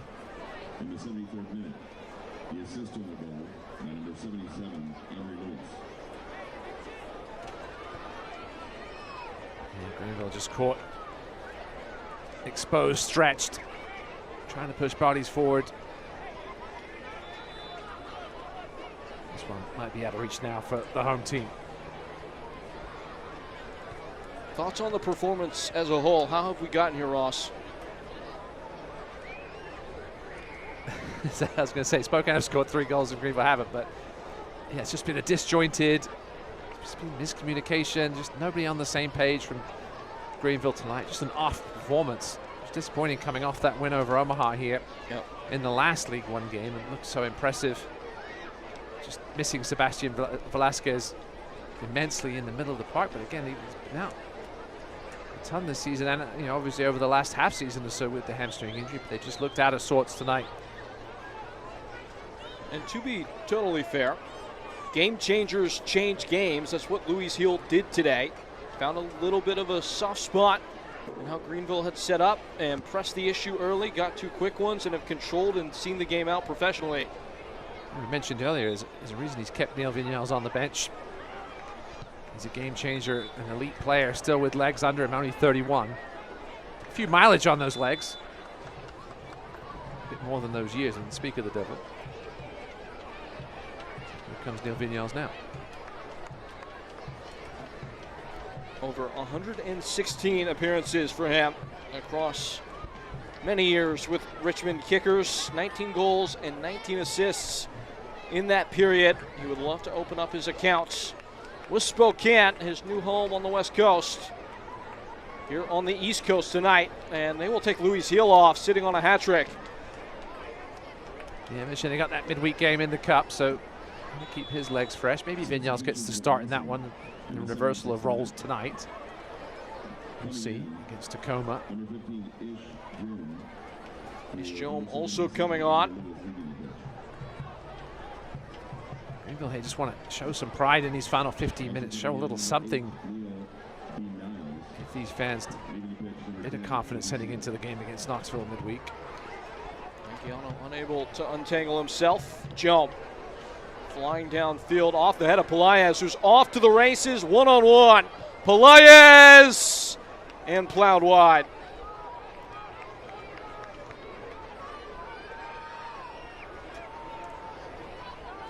Spokane venting a bit of frustration this evening. Not been the start to the year in the league that they would have wanted. They have been sharp, they have been hungry tonight. They haven't had a ton of possession, haven't been the most accurate passing team tonight, but they've been clinical when they've needed to be. That last one by Pelaez, perhaps should have done a little better.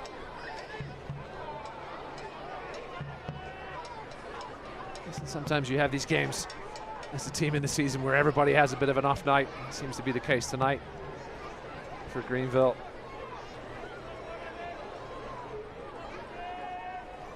This is pretty important victory if it stands for Spokane, though, after a rickety commencement to the year. A pair of home games in the league, as that's a bit of a spinning top, and foul was given. Thought that there may have been a reach for the pocket for a second just on the aggression of the tackle, but no. And a change has been made by Greenville. Yakwa will come on. We saw him feature as a striker in his first appearance. That was against Union Omaha. And maybe just Fox to chase the rabbit there in that game. Much more natural in the wide space of a defense, and that's where he steps in now. He missed a bit of time during the preseason with an injury. Had surgery in the offseason, but back at it now here. Chance for the rookie to impress on his former home pitch. I think it's still his home pitch. Yes, I guess you're right. This is good interplay.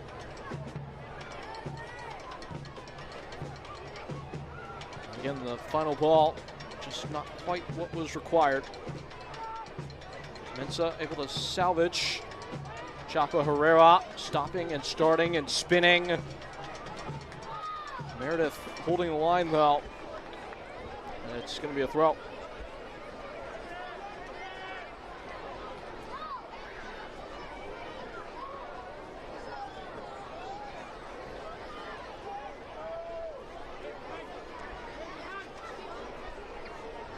It's a man with a lot on his mind right now. Rick Wright.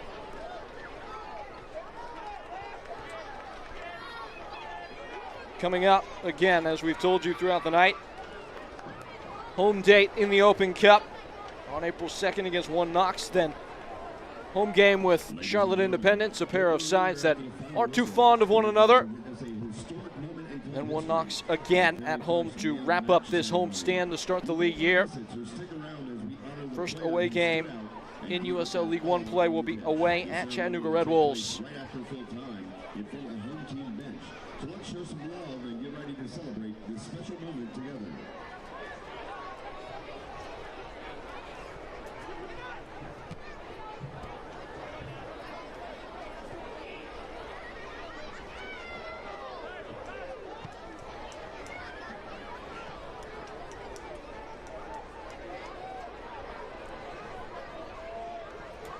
Benton's around Marsh. Funneling the ball into his feet now. Devin Benton picks a route forward. Wasn't the worst ball in, but it is sniffed out at the edge of the 6 and booted clear.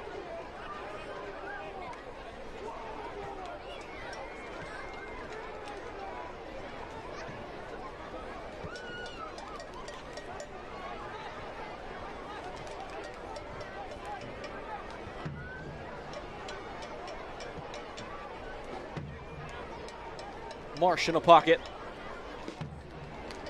That's what Marsh brings, right? The first touch and then the go forward. Fearlessness didn't turn into anything there, but I haven't seen enough of that tonight in the middle of the park for Greenville as they go forward. Give the two pivot guys something to think about, at least for Spokane, about attacking that spot. Filtered away. David Garcia, the one stepping in. Ben Zakowski playing centrally now too as well. Chapo Herrera able to dance through much of the defense before winning the foul.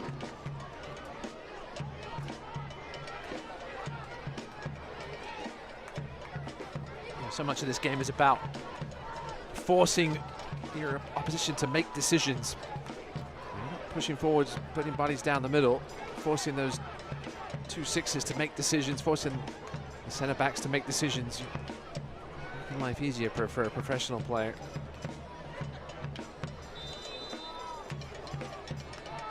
And by Zakowski. It's a well-shaped ball. Best delivery of the night. Greenville go again. Benton hangs it high. Not split yet, right? eFootball is here. Live your dream, rep your team, and play as your favorite USL Championship club. eFootball is free to play. Download now.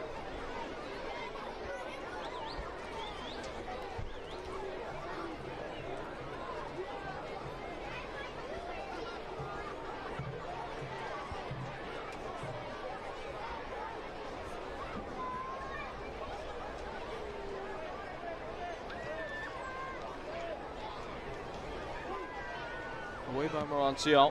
Not enough can be said for how Lee Viedman has gotten his group to bounce back. The conversation with him ahead of the match, it really was, in terms of instilling confidence, all about trusting his players to do it themselves. They're on the front foot here, and they have a fourth. You could call that confident. Anwar Pelaez pops up and punches home. And by the virtue of the scorebook, that will be credited as a brace, as he was given the goal earlier. And he just finds that seam between the center back and the fullback again. Yeah, a little bit lazy defending from Carlos Anguiani. Saw him there, just didn't get over in time. Once again, not getting goal side quickly enough, and Pelaez taking advantage, and this one's getting ugly.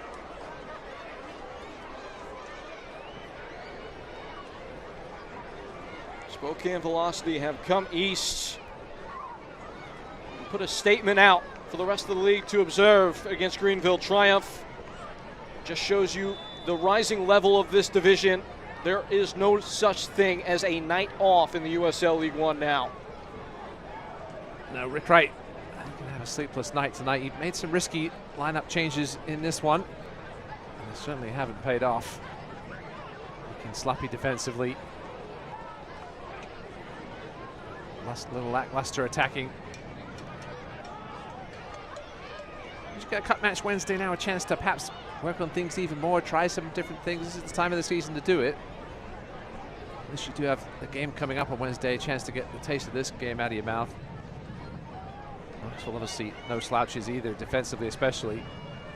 We'll certainly ask some questions from this Triumph crew again. And based on what you saw in the Team of the Week at halftime, you can wisely infer they're off to an excellent start too.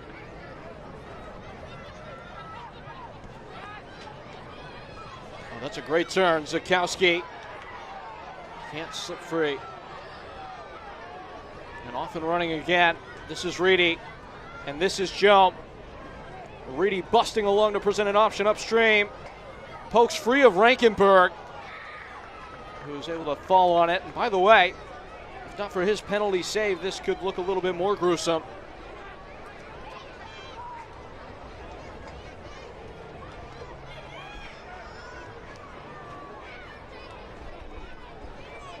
Ross, you've been on hand for many a Greenville Triumph match down the years. Is this as impressive a performance by a roadside as you can remember? Well, in the final third for sure. Zakowski unable to needle it through to Ropapa-Mensah, out for a throw. It's just been a lesson in clinicality. I don't think Greenville have been particularly outplayed in the middle third. Especially defensively, they've kept, other than the Luis Hill goals, they've kept those guys pretty quiet possession-wise, obviously. Spokane haven't had a ton of it, but Greenville just haven't been able to do anything of consequence with the possession they've had, especially down here. Spokane defense has played very well, limited everything to half chances other than that big Zakowski chance in the first 10 minutes. It's kind of been scraps here and there. Carlos Morancio hasn't had a ton to do.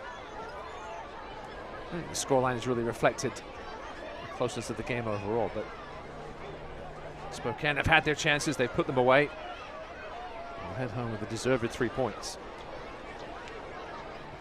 I think maybe the most observable, impressive thing from Spokane is their just lack of willingness to flinch, whether it's in those half-chance moment, as this ball is guided in and gobbled up, in front of goal, taking those opportunities, not wavering there, not letting loose their grip defensively, being asked to soak up so much pressure in the second half. Just have never batted an eye. Always had high strides, chest out, throughout the course of the 87 transpired minutes. And that's after losing Nico Bratt only 15 minutes in, too. Here's Pierre Reedy. Falling for Joe.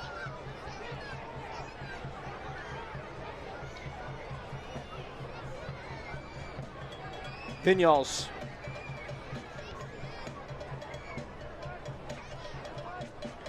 Meredith. In no particular hurry. Sloping away to Siobhan Marsh.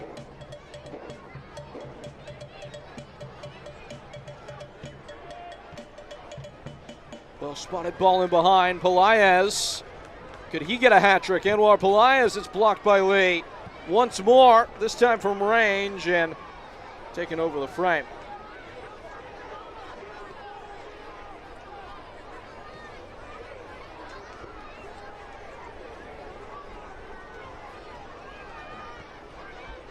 Anguiano.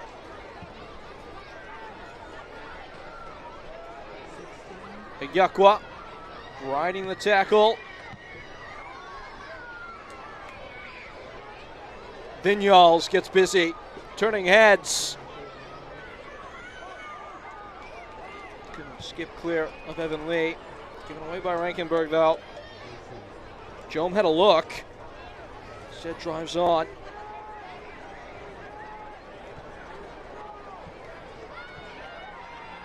It's a late tackle by Zakowski. That's a silly yellow card for Ben Zakowski. Down 4-0 with a couple minutes left.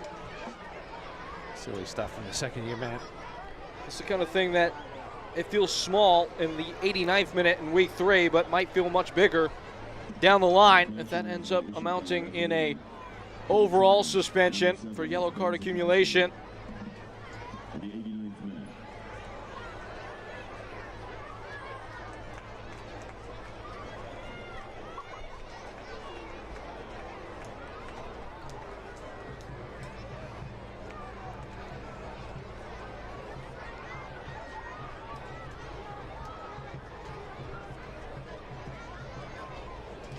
Be a decent time to check that patented Ross Davenport out of town scoreboard. I've been good tonight. Been behaving myself. People are here to watch this game, but you go ahead, Peyton. That's true. At this point, yes, go ahead. But elsewhere, as it sits 4-0, and Spokane are keen to take it quick to the flag. We already had a final result at halftime between Madison and Richmond Kickers in the Henny Derby.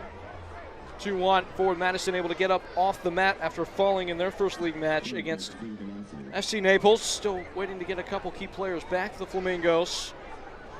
Obviously, you know what's taking place here. How about this? FC Naples still unbeaten and still on a shutout streak in the league. They've only conceded the 1 goal in their opener against Chattanooga Red Wolves. 0-0 the final against Portland Hearts of Pine in their first match in USL League One. It's 1-1 at the half between Westchester and Texoma. Of course, we saw Westchester a couple weeks ago in their opener as a club against this Greenville side. They were waiting patiently to get their next taste of league action. Connor McGlynn has the equalizer there after McManus put Texoma ahead 4 minutes in.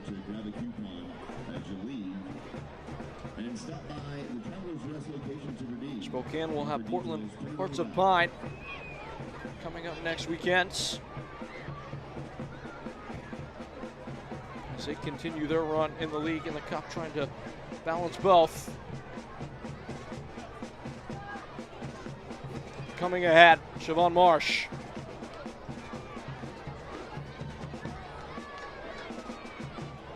It was toppled. Marsh was able to grab hold, but no advantage would pop up.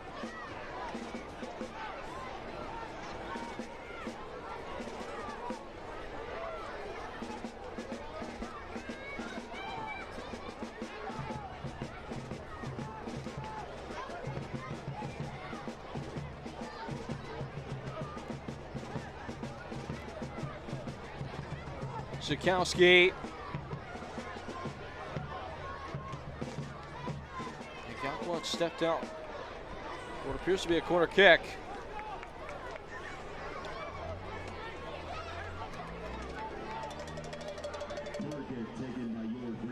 Yeah, just one to forget for the Triumph. Move on. Again, quick turnaround for Wednesday. See a nice win in the cup there. Something to build on.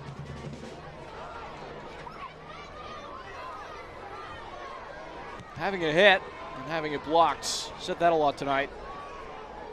Ton of blocks for Spokane for sure. Defended heroically all night. They limited Leo Castro to basically nothing. Rancio will get his first league clean sheet if all Stays tidy.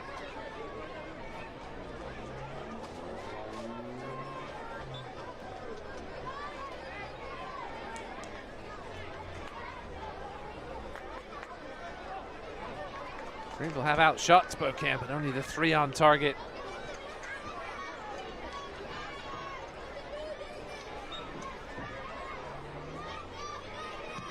The stat for you, 31 crosses for Greenville, only 5 for Spokane. And it tells you where these teams have been focusing their attacks. One more successfully than the other. Is that intentional from Greenville, or is that just a lack of access to the dangerous areas in the middle? I think it's a bit of both. Yeah, Greenville just missing that attacking midfield piece and clearly trying to use the width tonight. I think Craig did say in the week that that's where he thought this Spokane team was dangerous out wide. Interestingly.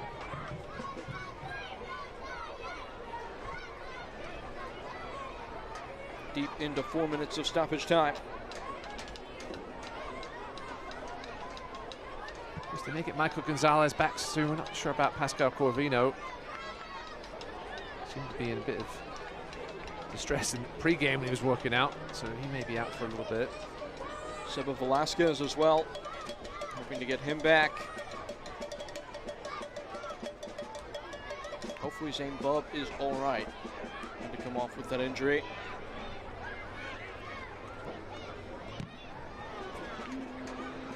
Past the 4 minutes given. This one's going to stay in play for Reedy. Yakwa. Look at the watch and the final whistle. Bang! Spokane Velocity takes the show on the road to South Carolina and leaves no words unsaid. 4-0 is the final score. Velocity able to make a big statement here on the day and really show Greenville the what for, handing them their first loss in all competitions in 2024. Yeah, statement win for the visitors after a bit of a slow start. Got to see more of their new signings on the pitch, which we'll see, I'm sure, over the next couple of weeks. A tight schedule as well for Lee Wiedemann. It'll be a fun, long trip back to the Northwest. We step away. We'll break it all down when we come back. Again, Spokane Velocity 4, Greenville Triumph 0.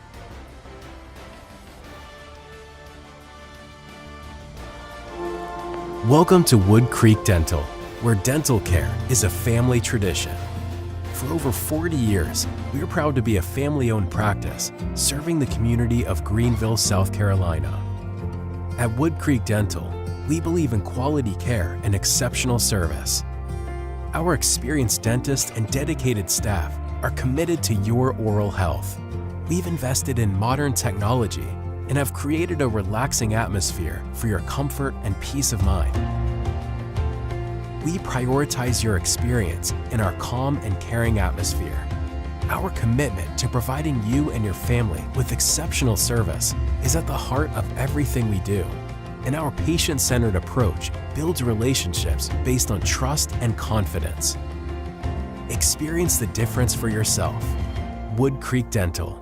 Dental care from our family to yours.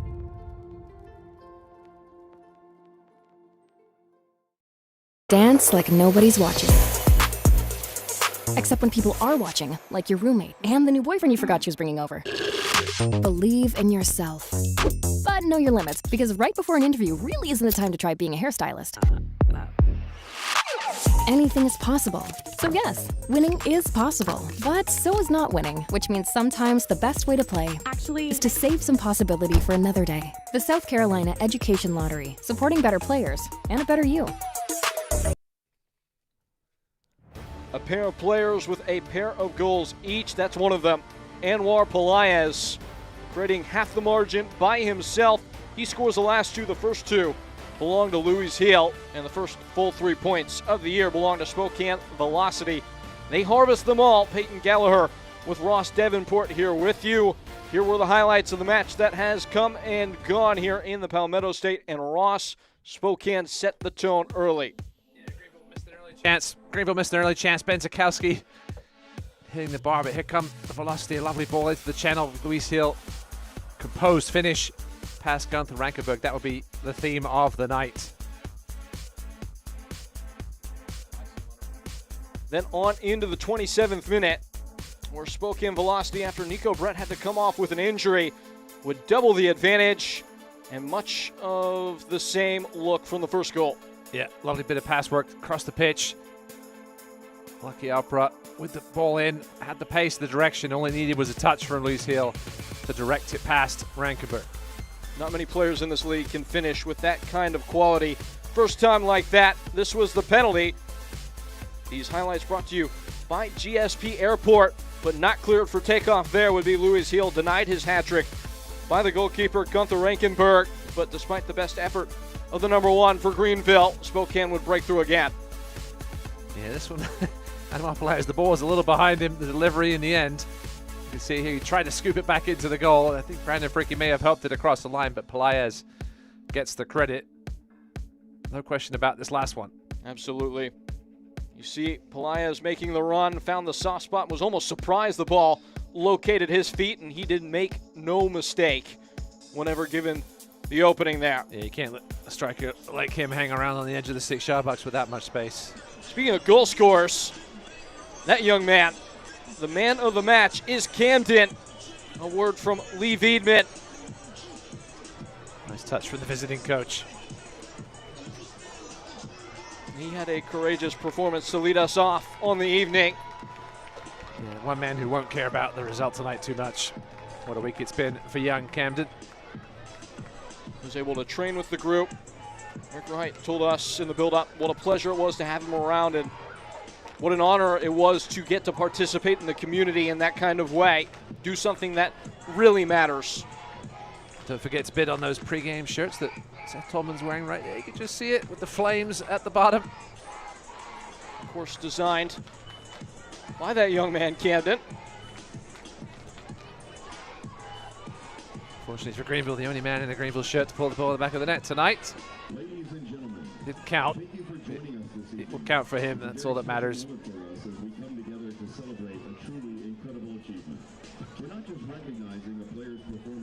Of course, this is Camden's moment. He is the man of the match without pause.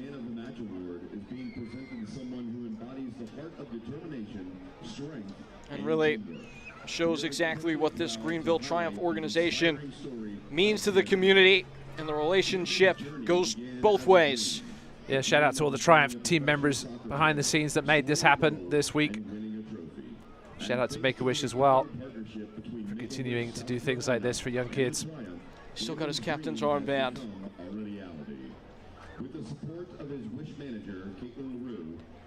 A tender moment that reminds us why we hold the game so close to our heart.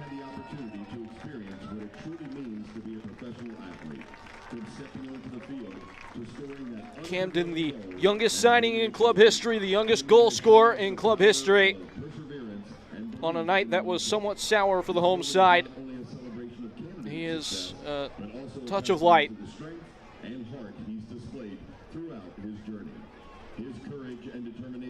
Here are the stats from the match that came and went. Greenville Triumph and Spokane Velocity. Spokane taking it 4-0, Ross. Yeah, 6 shots on target, 4 of those went in. That's a nice percentage return for the visitors. You can see only 36% possession, but that didn't really matter. They had the possession in the spots where they needed to and did exactly what they needed to do in the final third with the clinicality. Put this one away early. Lee Wiedman will take his boys home happy. They come together on the road, make the long trip to South Carolina, and strike a smile as they hit the exit. The man of the match, again, is Camden. As we set to send you off into the night with a happy picture.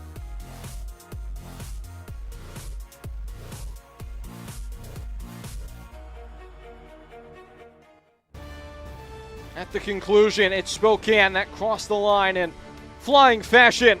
They take this on the road, 4-0 over Greenville Triumph, to hand the home side their first defeat of the year. For my partner, Ross Davenport, and our entire fantastic crew, I have been Peyton Gallagher, and folks, We will certainly talk to you soon. The USL League One season continues on.